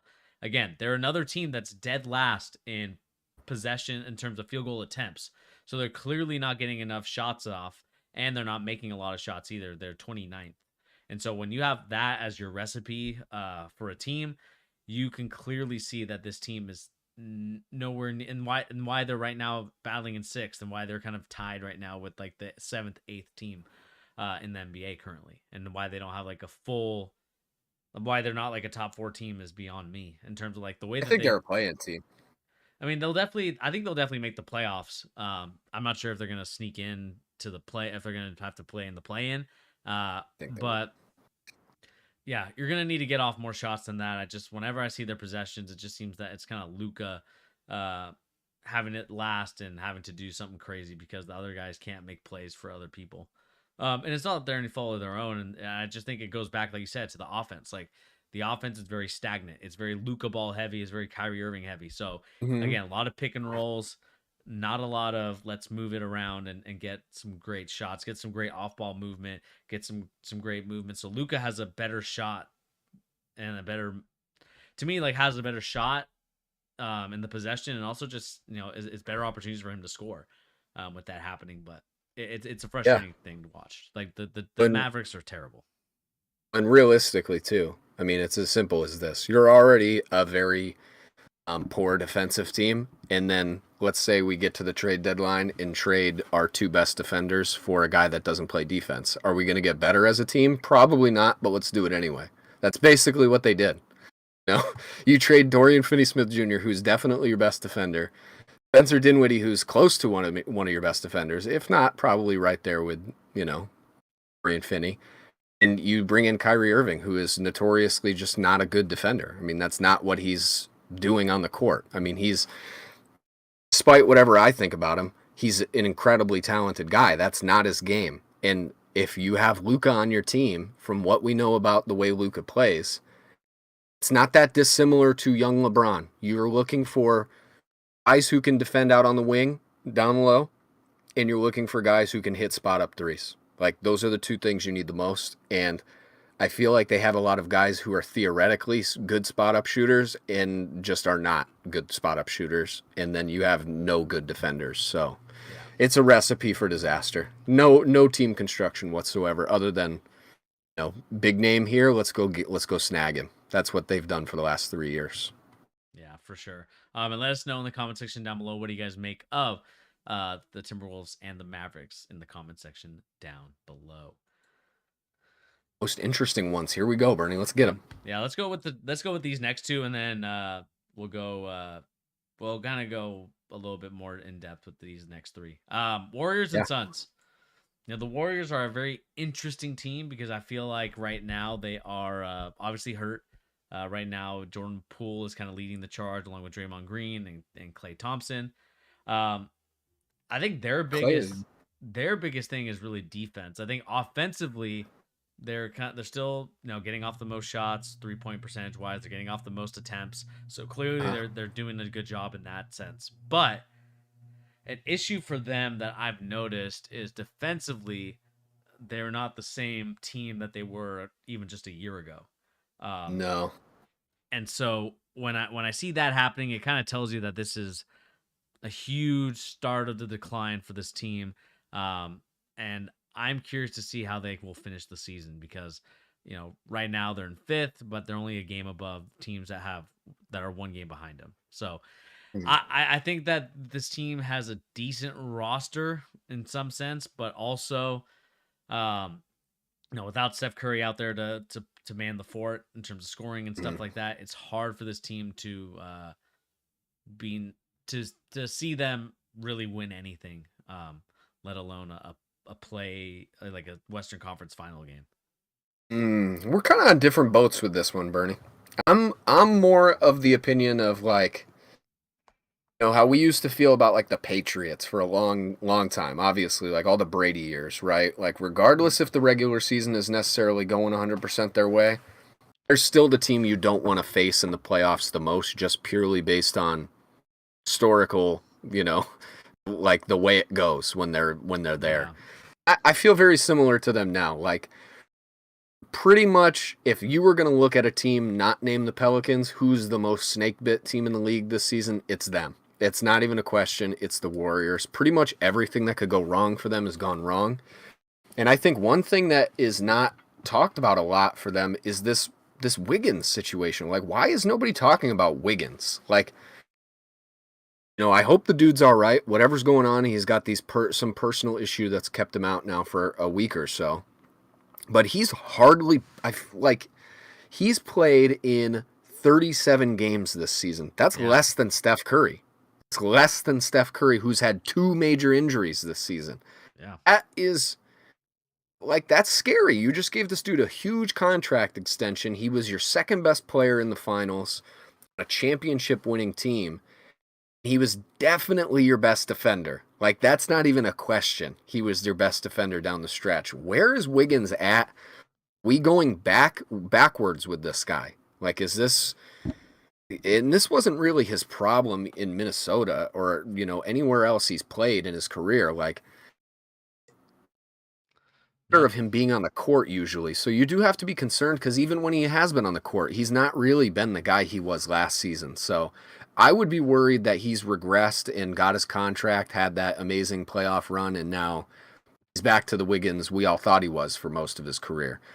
That would be my biggest concern, but it all hinges around Steph. If he comes back healthy, I think they're in the West. I don't know, man. I'd still would least like to play them out of any team in the West with a healthy Steph. Yeah. I mean, like you said, like without Andrew Wiggins there, it's hard for them to, again, because he was like one of the most X factor pieces to their championship run. And I mean, he really was the guy as far as locking down the best player on the opposing team. Would not have won without him, as far as I'm concerned.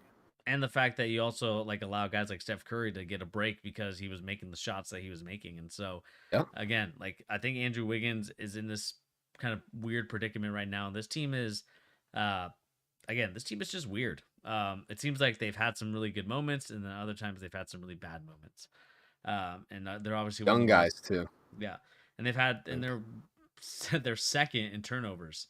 Or sorry, they're second in turnovers in the league, and that's a huge red flag, right? Because even though you're getting more possessions, you're also turning the ball over, and this game basketball is all about possessions. How many possessions can you make the least amount of mistakes and the more amount of shots? I mean, that's what it boils down to for kind of going just basic rules and all that stuff. And so again, they're making a lot more shots and having more possessions than other teams. But at the same time, if you're turning over the ball the way that you are, it's a huge red flag.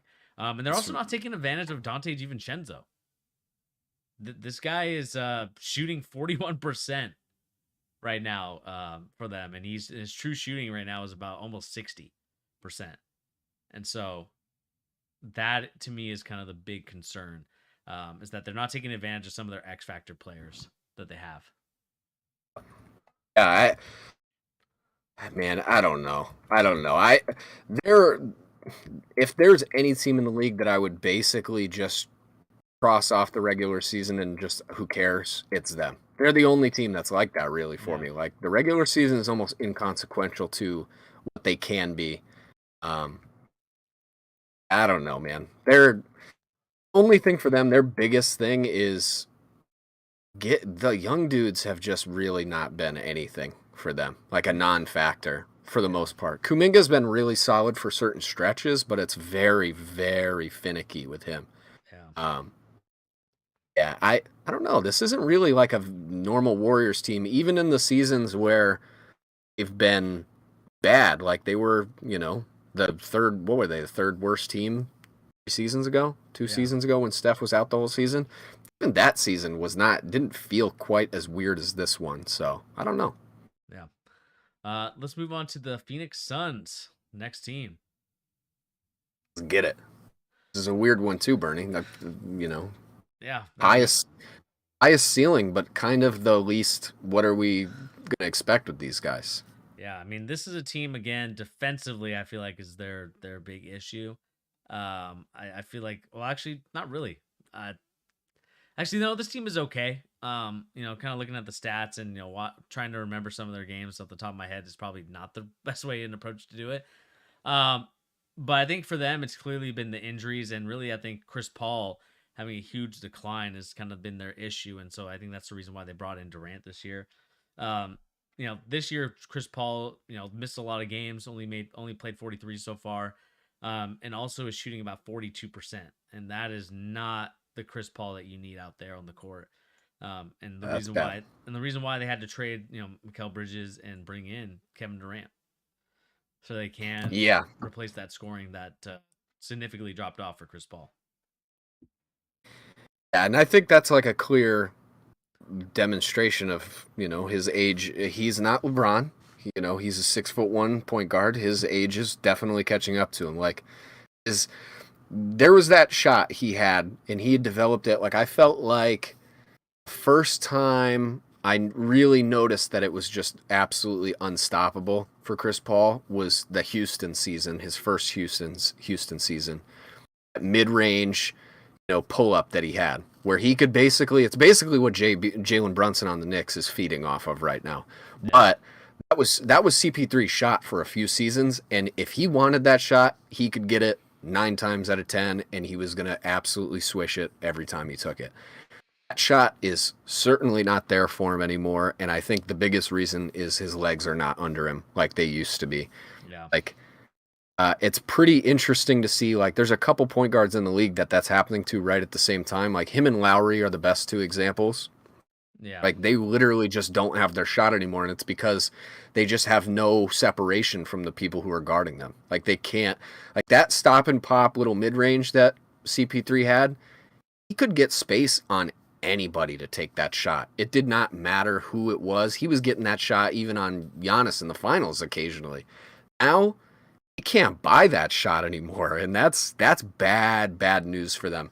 Bernie, I sent you a link in our Discord. You should look at that and just click it real quick. It's the Phoenix Suns stats on ESPN. Just show that on there.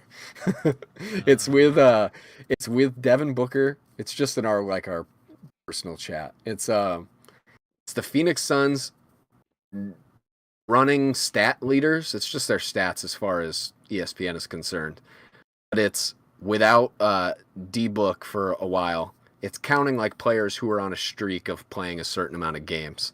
Their points leader is DeAndre Ayton, 18.5. Their rebounds leader is 10.1, DeAndre Ayton, and their assist leader is 2.0, DeAndre Ayton. That does not spell very good things for the core of your team outside of your guys, which I guess it doesn't matter if you have Devin Booker, Kevin Durant. You can probably overcome that as far as the playoffs are concerned and getting later into the season. But I do feel, Bernie, kind of similarly to Dallas, or similarly with Phoenix as I do with Dallas. I feel like they literally traded their 2 best perimeter defenders by a mile. I would say Mikal Bridges is easily their best defender. Cam Johnson, absolutely a solid defender, no scrub whatsoever. That is going to matter. That is going to matter, especially let's say they make a run to the finals and you play a team like Boston. You're in trouble against a team like that. You have nobody who's guarding those dudes. Devin Booker, I'm sorry, he's not keeping up with Tatum or Jaylen Brown. And Kevin Durant has been known to be a good defender in situations. He's definitely not a bad defender, but he's been injured every season for the last few years, so you can't count on that either. So I would be concerned defensively if I was this team, but very high ceiling, that much is for sure. You never know with them.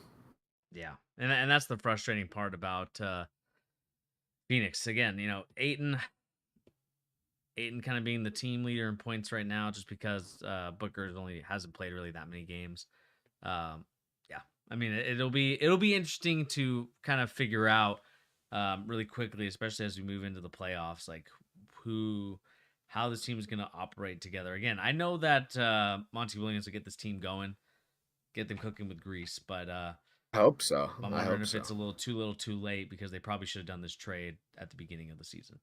So they really should have, because now their bench is absolutely trash. Yeah. In my opinion, I think they have a terrible bench for sure.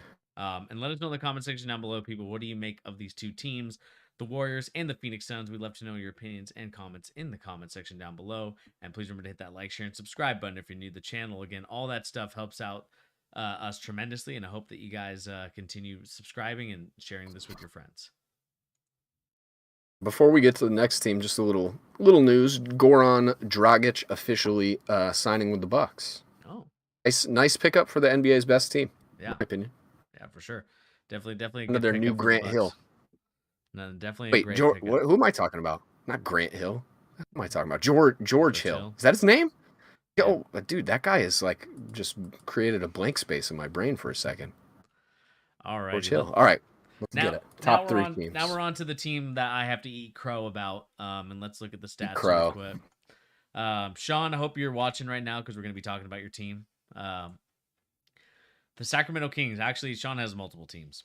One of his newer teams. We'll put it that way. The Sacramento Kings, again, this was the team that I thought made a mistake in trading Tyrese Halliburton. I still feel that way. But at the same time, they have been absolutely killing it right now.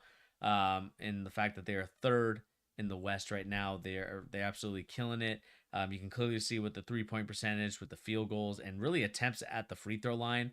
They're top 10 in that, so that tells you that they're aggressive. They're attacking the paint, and they're also moving the ball pretty well too. The only issue to me is probably their turnovers. They're kind of a little bit lower in the pack from that. But what we can't deny about this team, and it's due to the fact that they're second in field goal percentage, and really in field goal makes, is the fact that they're scoring a lot more. They're an offensive juggernaut. They are one of the biggest offensive juggernaut teams that I have seen this year. Again, they're a fun team to watch. I think this team has clearly shown that they're past the whole Jimmer Fredette and bad Ben McLemore. Jimmer Fredette. Oh my god. And all those picks that they've acquired in the 2010s. Marvin Bagels Jr. Marvin Bagley, we've had our discussions about him multitude of times on this channel, especially with the whole Luka Doncic draft and whatnot. Actually, no, the year before that, right? Oh, no. He got drafted ahead of Luka. He was 2 that year. Oh, you're right. 2. And I thought disgusting. You're right. Sorry, Marvin Bagley Jr. That was disgusting. Yeah. But anyway, this team has clearly outperformed any expectations that I think was put on them. I think a lot of people thought that they were going to be pretty solid, but no one thought that they were going to be third in the West. And they're third in the West by a considerable amount. Again, they're kind of battling right now with the Grizzlies for number 2 in the West. What do you think, Bernie, about just that? Do you think there's any chances? I'm going to just say it now. I honestly think they're going to finish the season at the 2nd seed, personally. Depends on what happens to John Morant and the well, that is something we're going to have to talk about, because I have a little conspiracy theory. I got to ask you a question about that. Don't let me forget my conspiracy theory for the Grizzlies. I got a question for you. Okay. But this team, I think, has one of the best rosters, I would say. Again, you have Sabonis, you have De'Aaron Fox. Again, Fox is blowing everybody out the water with his expectations. They, of course, have Davion Mitchell, who's playing tremendous defense and really being a great role player for them. You also have, I believe, Harrison Barnes is back again. Yeah. I mean, I think he has the most games played of anybody on their team so far this season. And they have our guy, Kevon Huerter. Dude. Logo himself, logo man, Kevin Huerter. He is I mean, one of the most underrated, worst offseason moves for any team was Atlanta just letting Kevin Huerter just walk away for free. I mean, that was astounding to me because he was pretty important to them for a couple, pretty good runs they had, especially their little Eastern Conference Finals run they had a couple seasons ago. Yeah. This is my thing with the Kings, and this is the reason I've been pretty high on them since, the first third of the season. I was noticing how good this team was on offense. I think there's one primary reason, Bernie, and maybe you can tell me if I'm wrong, but I think it comes down to this. It's simple. It's balance. They have such good balance. They have lots of players who are very specifically good at, what they're good at, and Mike Brown puts them in the right spot to feed off of what they're good at. You know what I mean? Like Yeah. Kevin Herter is usually in the right position to do what he's good at, which is shoot threes. He could play make a little bit. But even more importantly, like you look at their role players, like they have one of the best sets of role players of any squad in the league. No. Malik Monk, definitely one of those guys you'd want. Any team would want him off their bench. Keegan Murray has been like actually borderline first team rookie for about a month now. Had a slow start to the season, but he's really put it together over time. Yeah. Had a really hot stretch lately. You said Davion Mitchell. Rashawn Holmes doesn't even really get minutes for them, and he's solid. They're stacked with players that most teams would want to come off their bench. And it seems like this is, I've said this a lot about the Knicks, especially, but of the Western Conference teams, it's the chemistry, man. Like these guys all like playing with each other. They all seem to support each other and want to see each other succeed. And there will never be a time that I'm convinced that that does not matter to winning. That matters 10 times out of 10 always. If your players are all bought in to the program, but more specifically to each other in basketball, you're doing something right. And I think when you have a guy like Sabonis, who, and this is the reason why I've got to start pushing back. I don't think the Halliburton trade was bad for them. I think it's one of the very few instances of a win-win situation. You had to stick with a point guard out of Halliburton and Fox. They had their preference, which at the time you and I really firmly disagreed with picking Fox over Halliburton. I was not a Fox guy. He has proved me and many other people very wrong. I mean, he's probably, I haven't looked at it in a little bit, but for a long time this season, he was like the leading player in clutch statistics, clutch minutes of games. He's still got to be pretty close to it. But a lot of that just comes from playing off of each other, playing well, and dudes putting each other constantly in positions to succeed. And I love the Kings. I'll just say it now. I do really legitimately think they're going to end this season as the second seed in the West, which the Kings is astounding, but it shows a difference to a lot of these other teams, which it's, the your turn, my turn, but also guys chasing after stats and, trying to be superstars. This team has a bunch of guys who just want to play good basketball together, which is few and far between nowadays, but it's a good thing to see. Yeah. I think my only concern for them, and this is just moving forward into the next part of their season, which is going to be the playoffs, is the fact that I think that they are one of the worst. They're like up there as kind of one of the worst defensive teams. Yeah, but that also doesn't seem to be their focus. I don't like to make excuses as far as defense is concerned, because usually it's just a choice if you want to be good.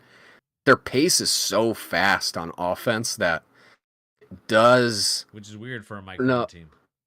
It is weird for a Mike Brown team, but I just think that offsets. I also think they can go into a gear where they do play pretty good defense. It's just about who's out on the court. Like, I think if they threw out the lineup with like Harrison Barnes, Davion Mitchell, Sabonis, I think you could play some pretty solid defense like that, but that just doesn't seem to be their focus most of the time.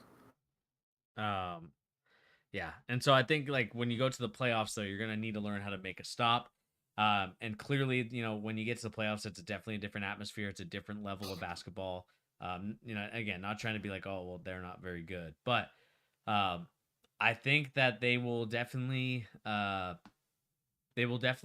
this lesson when they get into the playoffs. It's going to be a different animal. It's going to be a different beast. And I think it's going to be tough for them to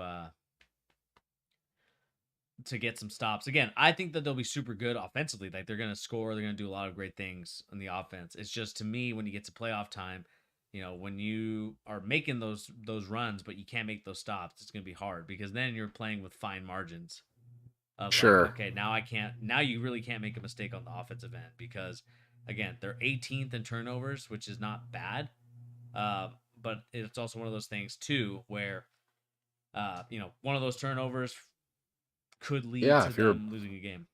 If you're a bad off defensive team and you give up that many turnovers, that's a bad recipe. We got a subscriber here, Sherry Sands. Appreciate the subscription to the chart. Appreciate the sub. Thank you. Welcome in. Glad to have you. Don't see it anywhere, but Sherry, you said? Yeah, Sherry Sands. Sherry, welcome in. Last thing I'm going to say for this team, and I do think this is important as well. They seem like a very mentally tough team. Like they seem very, very, very focused. Mm-hmm. And I think that always gets demonstrated in clutch moments. Like I think that's the best place to see that. The final 4 minutes of games is where you see like these teams that separate themselves mentally from the weaker teams. That's why, like, I think if you were to put them in a matchup, I'm going to push back just a little bit. I think there's matchups for this team that are very bad. I would say like the Suns, I think is a bad matchup for them because you don't want to be in a shootout against Devin Booker and Kevin Durant. That is just that's not the way to play that squad. However, I think like the Grizzlies, that's a good matchup for the Kings. Like you're talking about mental weakness, which some people might push back on me for saying the Grizz are mentally weak, but I think they show it time and time again that they get so in their own heads about stuff and so confident that is mental weakness. Like you allow yourself to stop seeing the picture of what that's right in front of you. And that does not seem like what the Kings are. They seem so locked in game to game. And I think these major, like that 176 to 175 game they won against the Clippers. They won in overtime. They won on right at the buzzer against the Clippers again last night too, I think. Yeah, they did. Like those moments are defining for what a team can do in big moments because you're prepared for the big moments in playoffs. So I would say I don't usually feel as strongly and as confident about a team that has never shown it in the playoffs before as I do about this team, but there's just something about them that they don't play like a young team. Don't play like a team that's never been there before, which I think, and maybe this is just me, Bernie. I'm curious to hear what you have to say about this because this is my mentality. It's all about perspective. Like to me, the key of looking like you've been there before is not treating every moment like it's a championship, one, but also not acting like you're the best player before you've done anything. Like to me, that's a huge sign of maturity. Not the best player, but the best team. Yeah. It sounds like I'm just shooting shots at the Grizzlies, which I guess I kind of am, but there are other teams like this too, where it's a constant ego-driven, like, look at how good we are. We're on the come up. There's nobody that can stop us. That mentality is not always a good thing to have, especially if it's all you think about.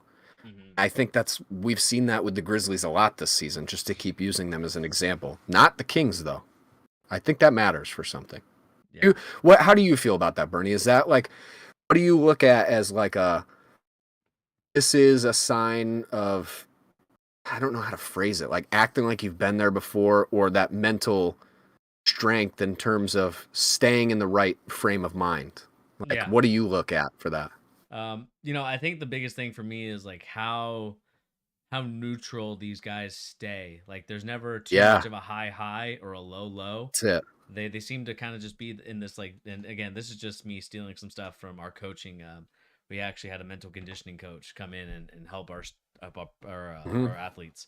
And it's all about the mental conditioning. Like never thinking that you are so like amped up and excited, but also not like mad or upset when something bad happens in a moment where you need to be calm and collected. I think this team does a pretty good job of that. I think the Grizzlies are a little bit emotional heavy, meaning that like our emotions swing them. And again, when it's high, when it's the high, I think that it clearly works. You clearly see that, the emotions can lead you to victory, but emotions could also lead you to losses as well, because you are so amped up, you're so excited, like, and then when you get super frustrated, it's like you're thinking about that moment instead of thinking about the next moment. And so I think that to me is kind of where I believe the Sacramento Kings can take advantage of that, especially with the way that the Grizzlies have been acting as of late. And we'll talk about that as we talk about the Grizzlies as our next team. Yeah. What do you think, Bernie? Final predictions for where the Kings land in the standings. What would you say? You think they're going to be Um, right here at 3? I think they're going to be right here at 3. I think Okay. that they've clearly shown that they can win games. They've done a lot of great like zoom action, which is just basically getting another ball screen and basically getting De'Aaron Fox full head of steam downhill, um, and really get him going off the ball to get a good movement so that when he does get the ball back, it's like a full head of steam, and so then he can quickly go score the buckets, which he's been doing relatively well, and Sabonis has been playing very well. Sean said here that Sabonis has a real shot at MVP next season. Remember this? Maybe. The only way I'd consider it, Sean, is if Jokic doesn't win this season. Like, if Jokic wins this season, there's no way we're getting a low-scoring big white dude winning again next year. There's Yeah. literally no shot. It just won't happen. I've already seen a pushback. It's not a race thing. It's just a matter of how it goes. Like, he won't win it if that's the case. But in best player on best record team, it's certainly not impossible for him to win it. I think you're not that far off on his chances being definitely there. Yeah. This might be the hardest one to talk about, though, Bernie. The Grizz we're moving into. Yeah. And before we do that, please remember to hit that like, share, and subscribe button for the Sacramento Kings. Again, we want to know what you guys think. Are they for real or are they pretenders? Let us know in the comments section down below. Yeah, Pete, you're right. It's time for the Grizzlies. Time for the cold hard truth. Let's look at their stats really quick just to get a good sense of who they are as a team. Clearly, their biggest issues is 3-point makes. I don't think that they have a team that consistently makes the shots that they need to. Obviously, they are second in the West, so they're second in the West by a pretty good margin compared to the teams that are like from 5th all the way down to 10th. But the issue for them has obviously been their shooting, especially a 3-point shots, which you're going to need to do. And it's also defensively. They're not really a good team of getting rebounds, and they continuously struggle at that as being one of the 6th worst team at offensive rebounding and really middle of the pack rebounding wise. Or actually, sorry, they are 8th worst rebounding. So they definitely struggle in that department, and they also struggle in opponent's shots attempted. Like they're still giving up a lot of possessions and to the other opponent. And so to me, that's kind of where the biggest issue lies with this Grizzlies team. I think that they were a lot better last year. But we'll see what happens, man. We'll obviously have actually a story just came in from The Athletic. And it says the Grizzlies star will be away for 2 games. At least 2 games. So this is kind of a big issue.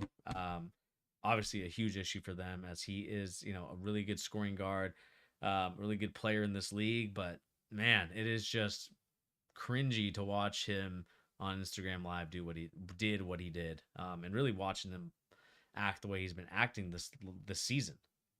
Is he on a fast track to becoming the biggest clown in the NBA? I mean, he's playing because he's playing kind so of stuff well. is. Yeah, but that doesn't always matter, Bertie. Like,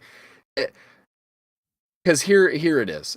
I think to me it's as simple as this: you can have incidents happen that are not savory and things that people want to like or see. Especially the league being the most important one. Mm-hmm. However, and it's a constant flow of things, and let me get into my little conspiracy thing, Bernie. Yep. All right. So. Let me just read a little bit from this Tim McMahon article that just came out. The one talking about what you just mentioned.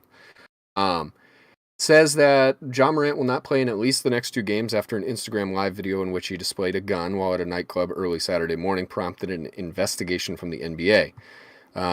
We are aware. Let me read this paragraph right here. Morant's video came in the wake of a Washington Post story published Wednesday detailing 2 incidences involving Morant this summer that resulted in police reports but no arrests. Did you hear about that article, Bernie? Yeah.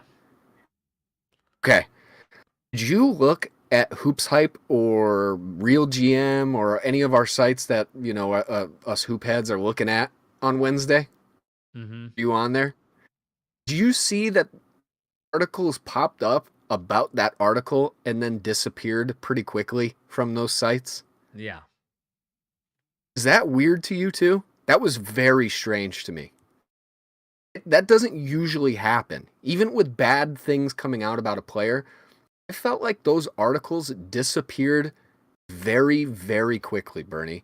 And Yeah. I'm talking, this is my conspiracy theory, I'm talking straight cover up, trying to get this stuff out of the public eye as fast as possible. Mm-hmm. Again, this dude cannot stay out of his own way already. He just instantly got himself back into the spotlight within 3 days of that happening. Breaking. Brandon Clark, torn Achilles. Yep. Ouch. Left Achilles tear. That is bad news for the Grizzlies, and now I think that their chances of doing stuff in the playoffs significantly go down. I mean, Brandon Clark was a very good kind of cog in the wheel that they needed, especially defensively and rebounding. Defensively, especially, he's one of their better defenders. This sucks. This is just bad news, and it continues to be bad news. And to kind of, not to cut you off and really talk more about your Ja Morant point. I mean, it's one of those issues where, again, it's too many yes men in his camp.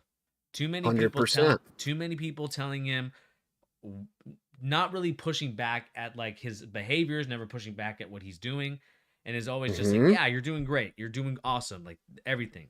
Again, the reason why you always want to have someone in your camp or someone that you know give you that no, or someone that says, hey, wait a minute, you should look at this before you decide to do anything, is because it is to me, the reason why that is because then it stops and makes you think, okay, yeah, going to the nightclub with a gun is not such a great idea, especially the day after a hit piece comes out on your character. By you fighting a 17-year-old. And other things like that. And I just think it just comes from, like, again, it's kind of looks like it stems from that incident that happened with the Lakers when they got into it. When he got into it with Shannon Sharpe, and his dad also was involved. I mean, if his dad is the one kind of also pushing him to kind of do this stuff, revoke his dad card. He needs to get his dad card revoked, and needs to start acting like a dad to his son. It's like I don't know. I'm trying not to come up with like a terrible comparison. He's like the even more seemingly allegedly negative version of like LeVar Ball, right? Like where it's like way too involved and it's not really helping anything. Yeah. But it's seemingly in an even worse way than what LeVar Ball was doing. He was just annoying, right? Like that was more his gimmick, is just be so annoying, so loudmouth that it gets your sons more popularity. That's not really what the situation is. And the reason, like, I think people take this as like we're hating on this guy. Like, I think you hear people bring it up and talk about these stories, and people get upset that, like, just let the guy live his life or whatever like that, or it's allegedly, we don't know any of this stuff, but like allegedly stops mattering when it's all the time, one. Yeah. And also, to me, it's more a matter of like, and I'll speak for you just a little bit, like, because I think we're both in the same boat. Like, we want to see this dude succeed. This is a super talented kid who has all the potential in the world to change his life, change his family's life, set himself up and the generations after him of his family for success, right? Yeah.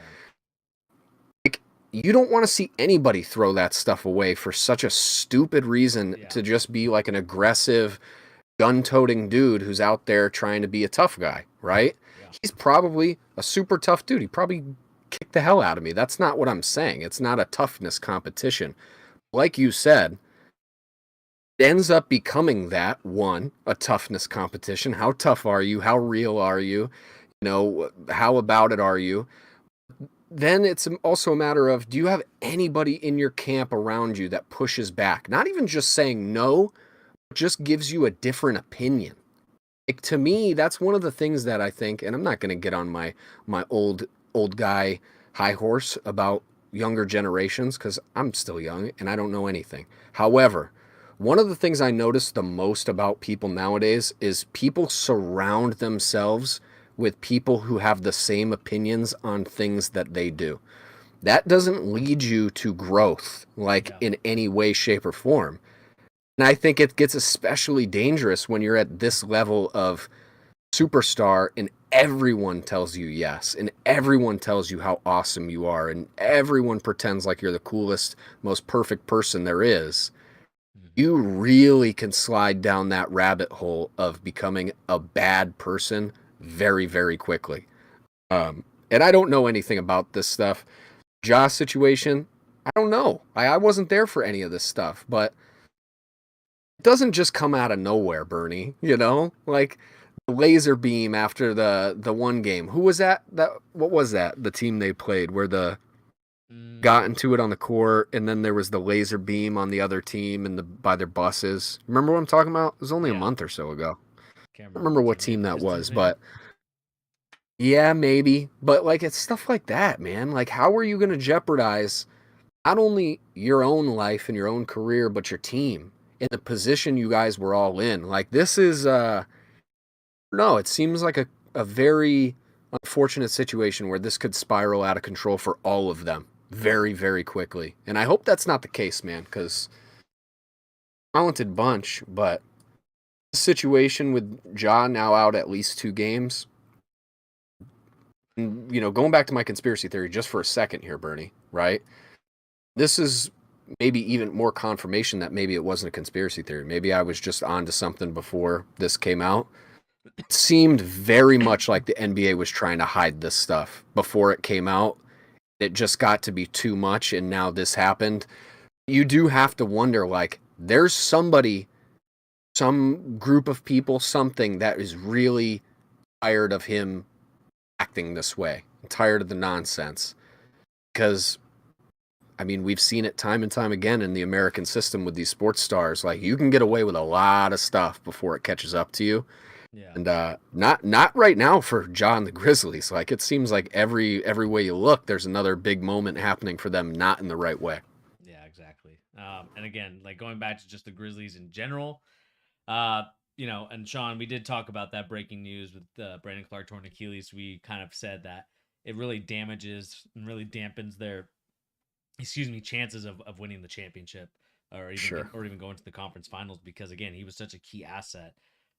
And now you gotta deal with John Morant now being out, and we don't know how long he'll be out either. There could be potential for him to be out even longer than just 2 games, and so they're gonna definitely need to continue to keep that up, even though they're solidly comfortable with these other teams. 5 games ahead of them.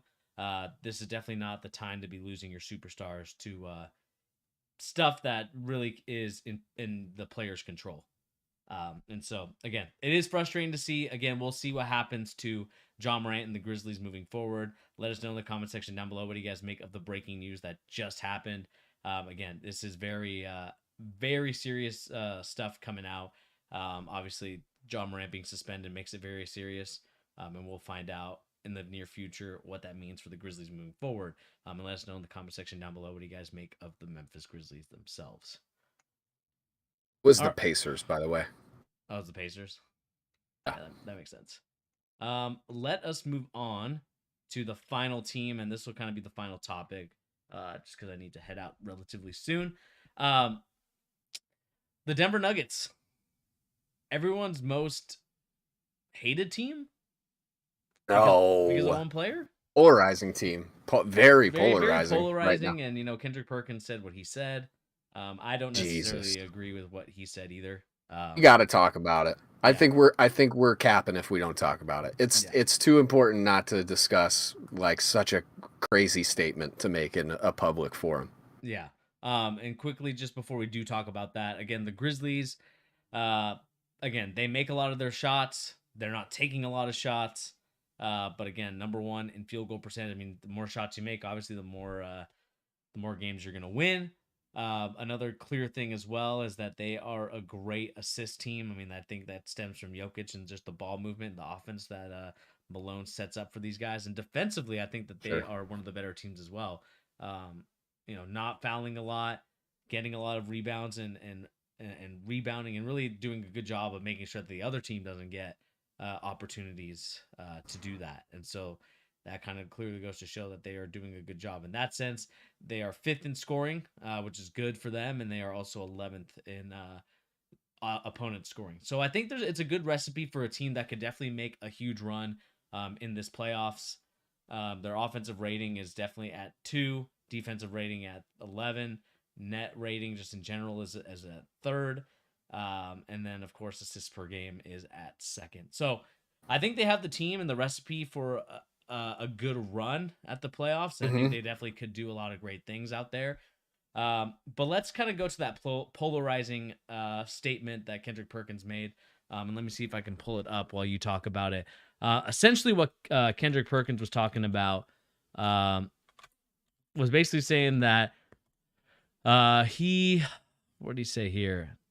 Oh, he basically just implied that the reason why, I think it's right here, and we can look at this. Oh, wait, hang on. I just had it up. So let's listen in to what he has to say before we get going. Now that we done got the JV conversations out the way, let's get to the varsity conversation.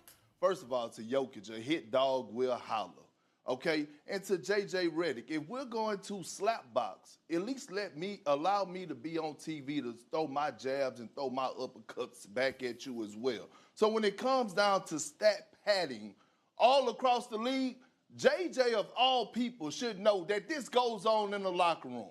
That's why we see certain things, why guys don't shoot half-court shots at the end of quarters and at the end of halves, because they don't want to mess up their three-point percentage, right? I was in with the Celtics. I'm the 2nd all-time leader for his field goal percentage in Celtic history. Robert Williams just passed me up. I was on the verge during that time when I was passing up Cornbread Maxwell, and he used to tell me, boy, you better take that elbow jump shot. You know what I used to tell him, Stephen A? You know what? I'm going straight dribble handoff. So let's not act like that we don't know, okay, that this goes on for us guys trying to reach milestones or living in the moment. It happens. Now, JJ brought up something else when it came down to the MVP, and he felt some type of way that I have Joel Embiid as my front runner. So I didn't know if I wanted to wait to bring this conversation on No Mercy, or was it appropriate for First Take? And damn it, I'm here, so it's appropriate for First Take. So let me get us in outside of our comfort zone a little bit when we talk about the MVP conversation. Is it Uchiwali or is it One Mike? That's what Jay-Z said. I just want to know, what song are we dancing to? Because I'm walking up into the club, I got my J's on. I didn't know it was a dress code to put on church shoes. So when I say that, Stephen A., when I come on here every single time and I ask, what is the criteria for the MVP and how the goalposts move, I'm asking these questions for a reason. And so when I look at JJ and I hear him talk, because he's so big in analytics and he's a historian when it comes down to diving in deep and going back into history and talking about the evolution of the game, why didn't he never bring up this in particular subject? When it comes down to guys winning MVP since 1990, it's only 3 guys that won the MVP that wasn't top 10 in scoring. Do you know who those 3 guys were? Who were they? Steve Nash, Jokic, and Dirk Nowitzki. Now, Dirk Nowitzki. what do those guys have in common? I'll let it sit there and marinate. You think about it. Now, here's the thing when it comes down to the MVP conversation. And yeah, that kind of ends there. He talks about, and this is what it comes down to, winning the MVP since the 1990s. There's only 3 guys that won the MVP that wasn't top 10 in scoring, Perkins said. Do you know who those 3 guys were? Steve Nash, Jokic, and Dirk Nowitzki. Now, what do those guys have in common? I'll let you sit there and marinate. You think about it. And clearly we know what he's trying to get at there. It's one of those things, like when you think about who Kendrick Perkins has obviously said won or who should win the MVP. He talked about Chris Paul in 2021, but he forgot to mention that he was 50th in that moment in scoring. So yeah, it's you go ahead, Pete, because I can't right now. I can't. All right, here's what it comes down to, right? Because I think it's twofold, Bernie, and let me get on to I have credentials here. Let me hold my credentials up. I'm white. Okay, my credentials are stated in this instance. So as a white guy, let me speak on white offense. People who take this as a slight to white people are just as stupid as Perk is. All right, like it's so foolish. It shouldn't be about that. It's a dumb thing to even make it about that, right? Which is why people should be annoyed with Perk rather than just wanting to cancel the dude. It's not like he said anything that's really racist. Like, he didn't say anything that's racist, people. Like, it's just more making a racial comment in a situation where race is really not involved, right? The thing that gets me the most annoyed about it is completely independent of race. And that's where I think people start to lose it. And then you get this huge discourse on people arguing about stuff that then loses even more of the point of what the conversation was in the first place. This conversation basically boils down to the fact that Kendrick Perkins does not watch the NBA as much as you would think he should, being a very highly paid analyst of basketball.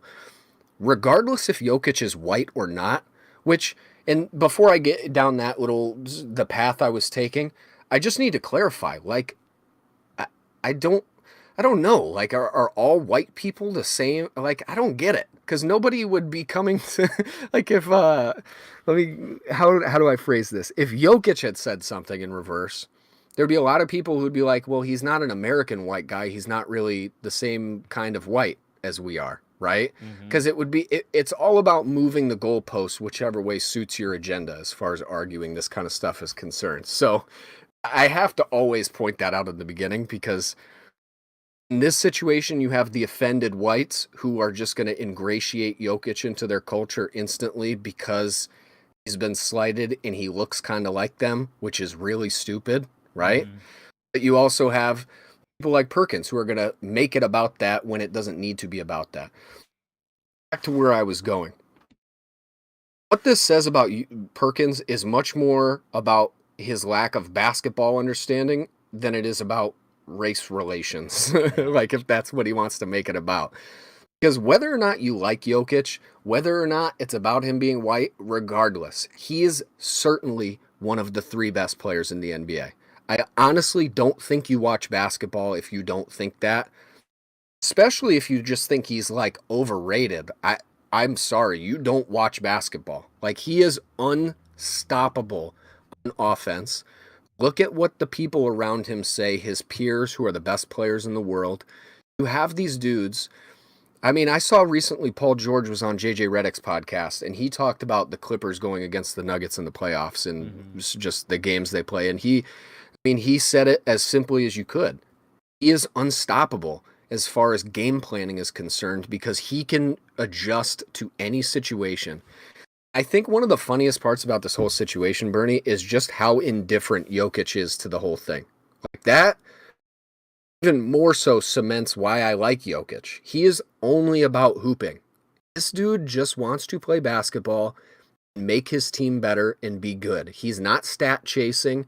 He's not looking to win awards. He doesn't even care about that stuff. And if you watched him play, you would know that that's true on the court too. That's not his objective when he's out there. He's not saying, I'm trying to be the next Russell Westbrook and average a triple-double. He's not going for that. It just happens to be what his team needs him to do to win at this moment. And he's doing it at the highest level one can possibly do it.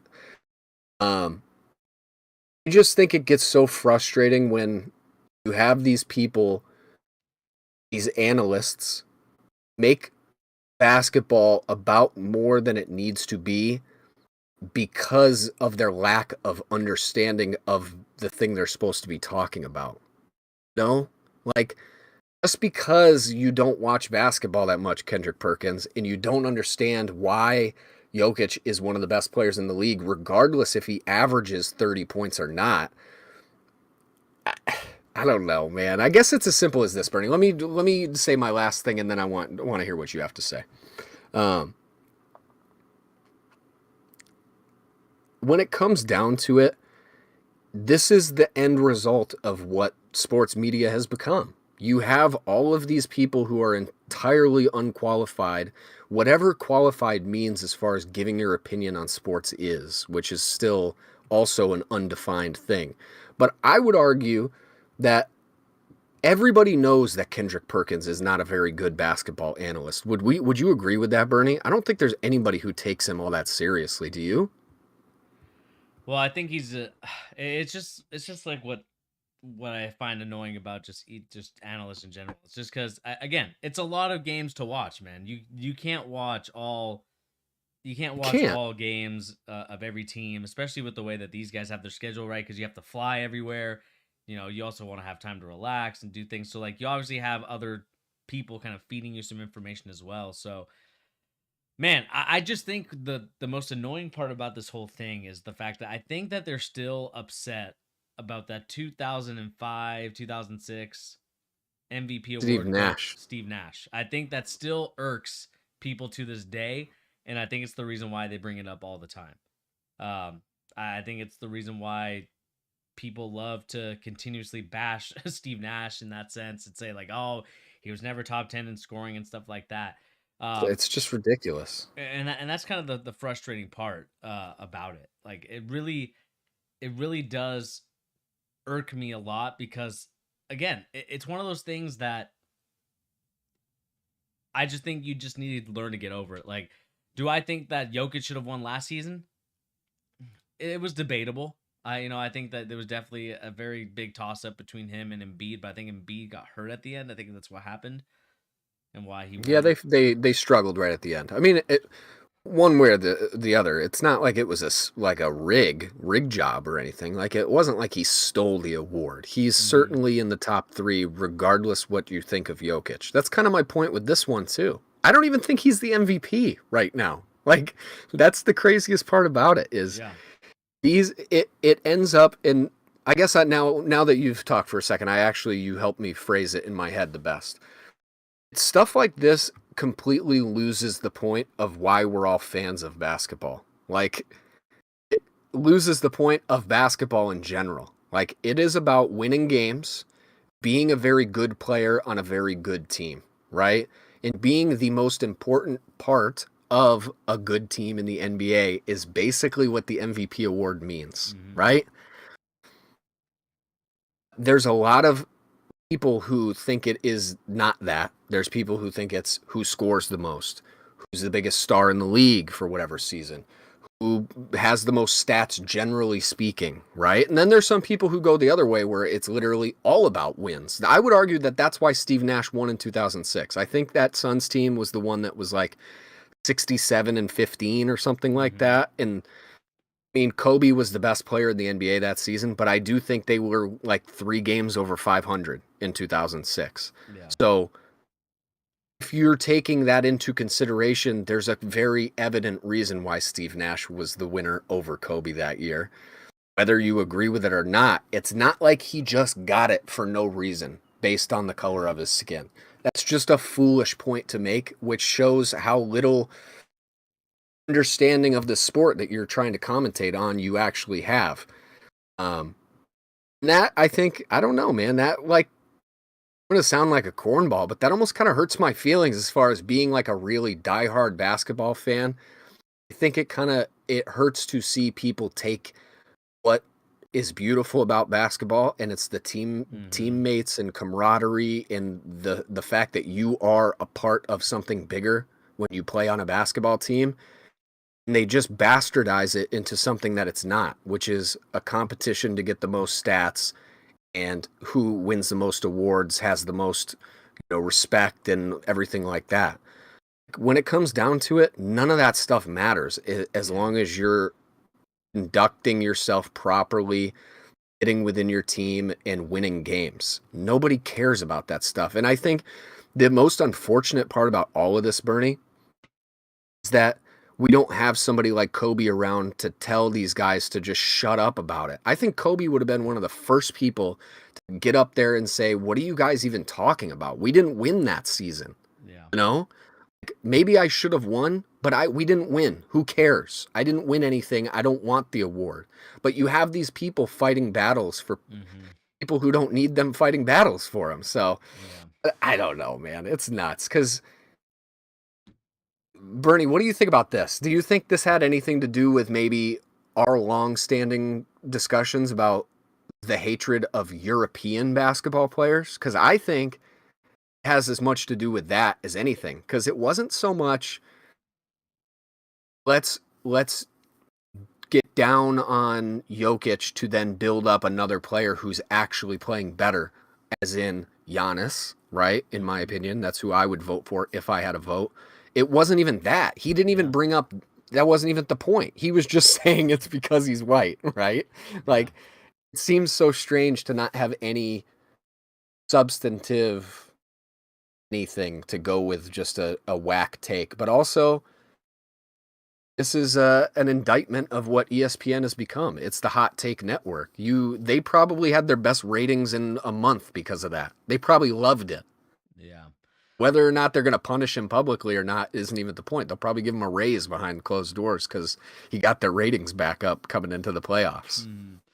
Yeah, I mean, it's just a frustrating and sad thing to see because, again, like Jokic is playing phenomenal, 24.5 points a game, 11 point, like he's averaging a triple double. Like, again, we talk about those Westbrook MVP years, and, it's kind of similar in a sense where, Westbrook wasn't on a very good team, but they were losing a lot, and he was chasing stats, which is very different than what Jokic is doing. That's my only defense of Jokic, I'll say.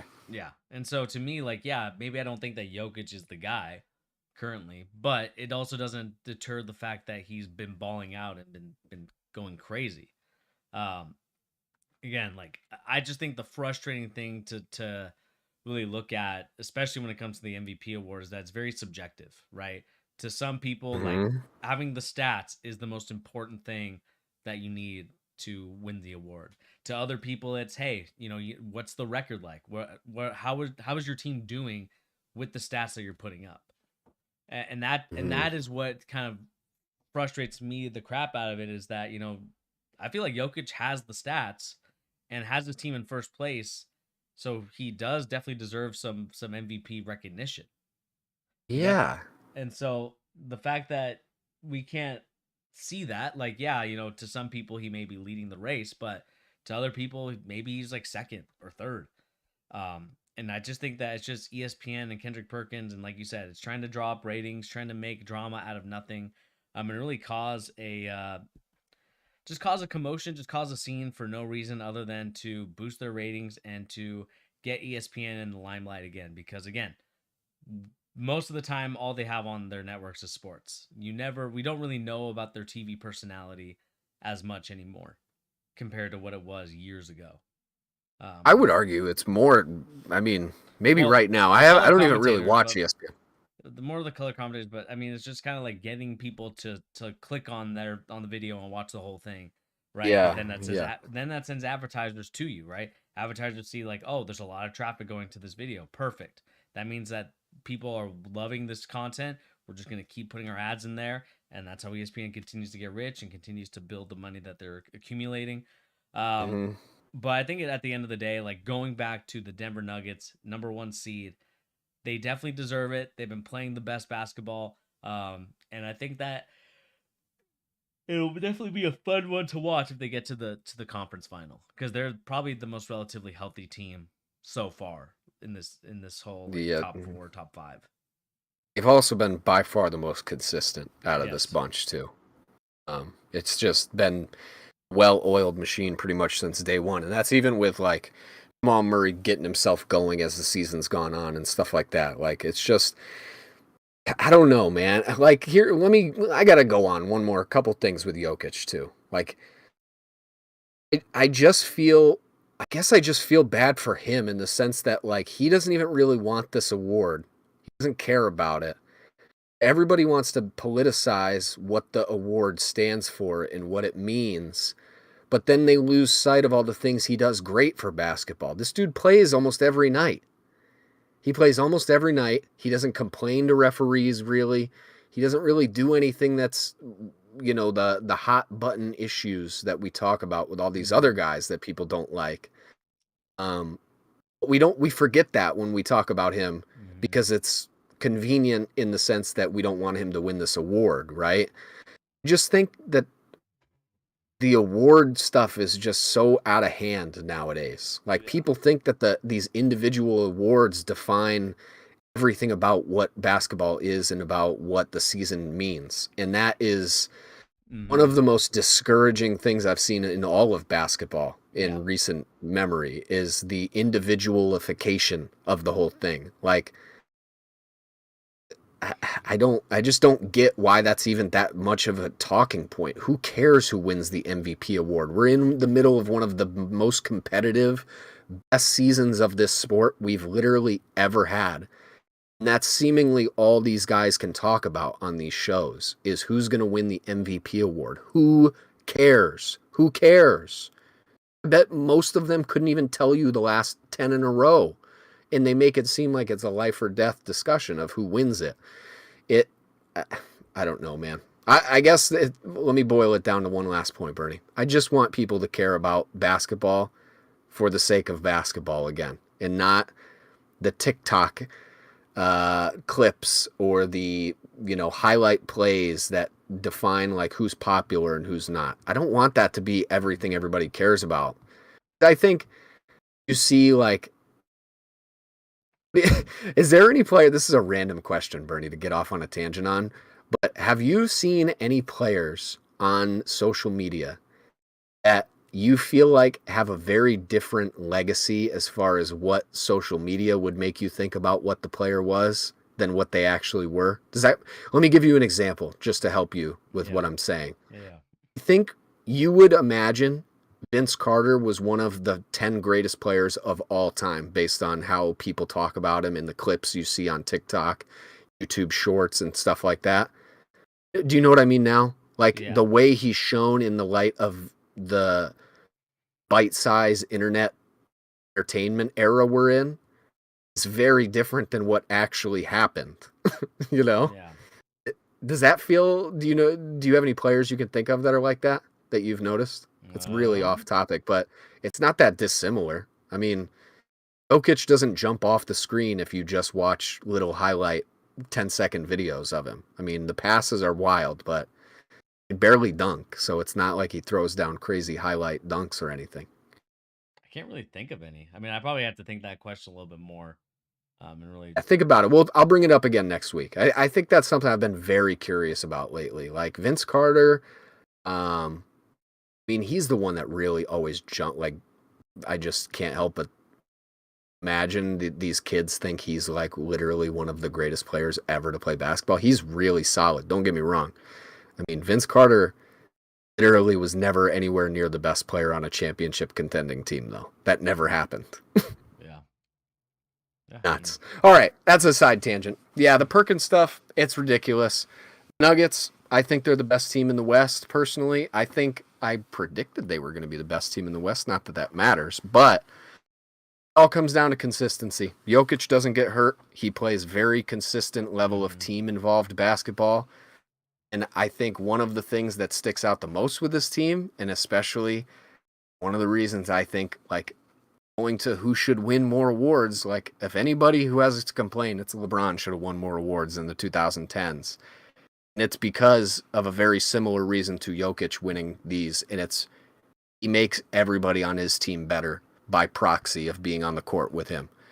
And there's not many people who can say that they do that to the level that LeBron did, but I would say Jokic does. Like, Aaron Gordon has played easily, it's not even close, his best basketball of his entire career this season.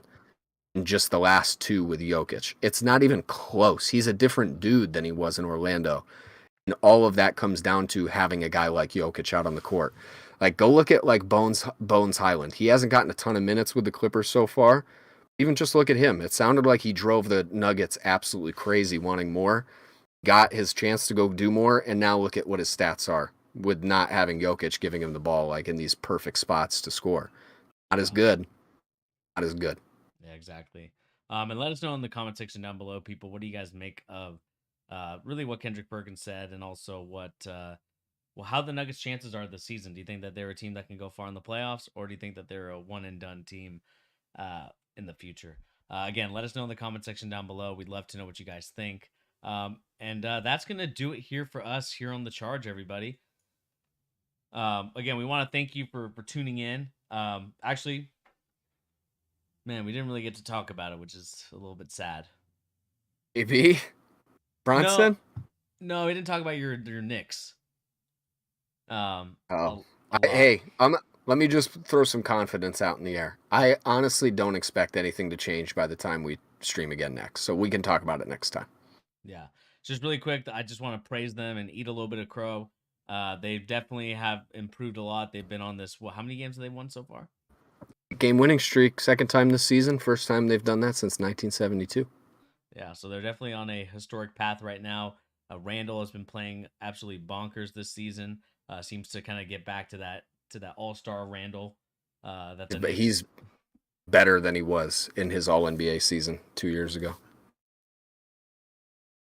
And so I think for me, like when I look at that, I think when we look at the stats too, defensively they are absolute unit. Offensively, they've done some good things. They're a unit on there too. They're rebounding. They're doing a good job boxing out and getting the offensive rebounds. And so to me, the Knicks are definitely going to be a team that we'll definitely have to continue to monitor and continue to look at as we continue to move on and monitor what goes on moving forward. So again, I'm liking what the Knicks have been doing. Again, they're a fun team to watch. I was a little iffy on them, obviously, with like maybe 5 or 6 games ago into their streak. But they've clearly shown that this is a continuous run that they can sustain. And maybe the call for Thibodeau's head is not what it was. It's been lifted. The call for execution has been lifted on Tibbs. Yeah, I would say we will definitely talk about them more extensively next time we stream. But anybody interested, I would say the game to check out is watch this Celtics game. I think it's tomorrow, right? Yep, Sunday. Sunday. Celtics Knicks tomorrow is going to be very, very interesting because the Celtics are certainly going to be up for that game. They do not want to lose a third time this season to the New York Knicks. But that will be really telling because that is going to be a playoff atmosphere game. That is without a doubt. They will both be playing as if it is a game 1 of a 7-game series. I think it's going to be pretty telling of, where both of these teams are going to go. Like I clearly still think the Celtics are one of the 2 or 3 best teams in the league, but it's slipped a little bit, and the Knicks are one of the 2 or 3 hottest teams in the league. So I'm interested to see. They match up very well against a lot of teams right now in the league in terms of their defensive prowess in all facets of the game. Like Mitchell Robinson, just shouts out to Mitchell Robinson. I mean, one of the most undersung difference makers in the NBA, especially his defense, is just, it's actually a thing of majesty when he's like really out there at his size, able to just get into the, paint and defend at the highest level, and also get out there and defend on the perimeter a little bit more than he ever has to. It's amazing. Yeah. And really quick, the league leader in points per game or just scoring in general, we got Luka, Joel Embiid, Damian Lillard, Giannis, and Shai Gilgeous-Alexander, with Jason Tatum rounding out the top 6. But just kind of, and LeBron James top 10 in scoring as well. So that's wait, can I drop my little fact I gave you in the chat yesterday too? Since January 1st, second leading scorer in the NBA is Jalen Brunson. Not in points per game, but in total points, how many he's scored since the 1st of January. Only Damian Lillard is ahead of him. And I would say keep in mind there was a 71-point and I believe a 60-point game in that stretch for Damian Lillard. Damn. Well, it kind of goes to show you what's going on here in New York and what's going on. JB is that guy. JB and JR doing their thing. Anyway, guys, that is going to do it here for the charge. I want to thank everybody once again. And checking out the charge again. We appreciate people tuning in. Obviously we talked about a lot of different things, but especially the Western Conference and how things are shaking up. And so I just want to send my shouts out to all the NBA teams, especially the ones that I have to eat crow about.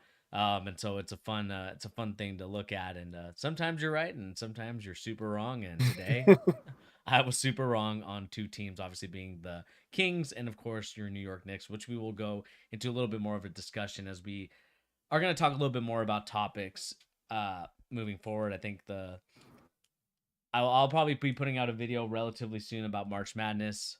Really watching that stuff and really getting to get it going because I know that it's going to be a very fun thing to do. But in terms of NBA news and rumors, we will definitely be talking more about what's going on here in the NBA land. It's been a fun streaming consistently again. So I do appreciate you guys like tuning in and letting us back into your lives as we continue to talk NBA news. And again, For sure. And I want to thank Pete again for hopping on and talking some hoops. I know it's a long session, but it's always fun to continue talking about hoops and Always.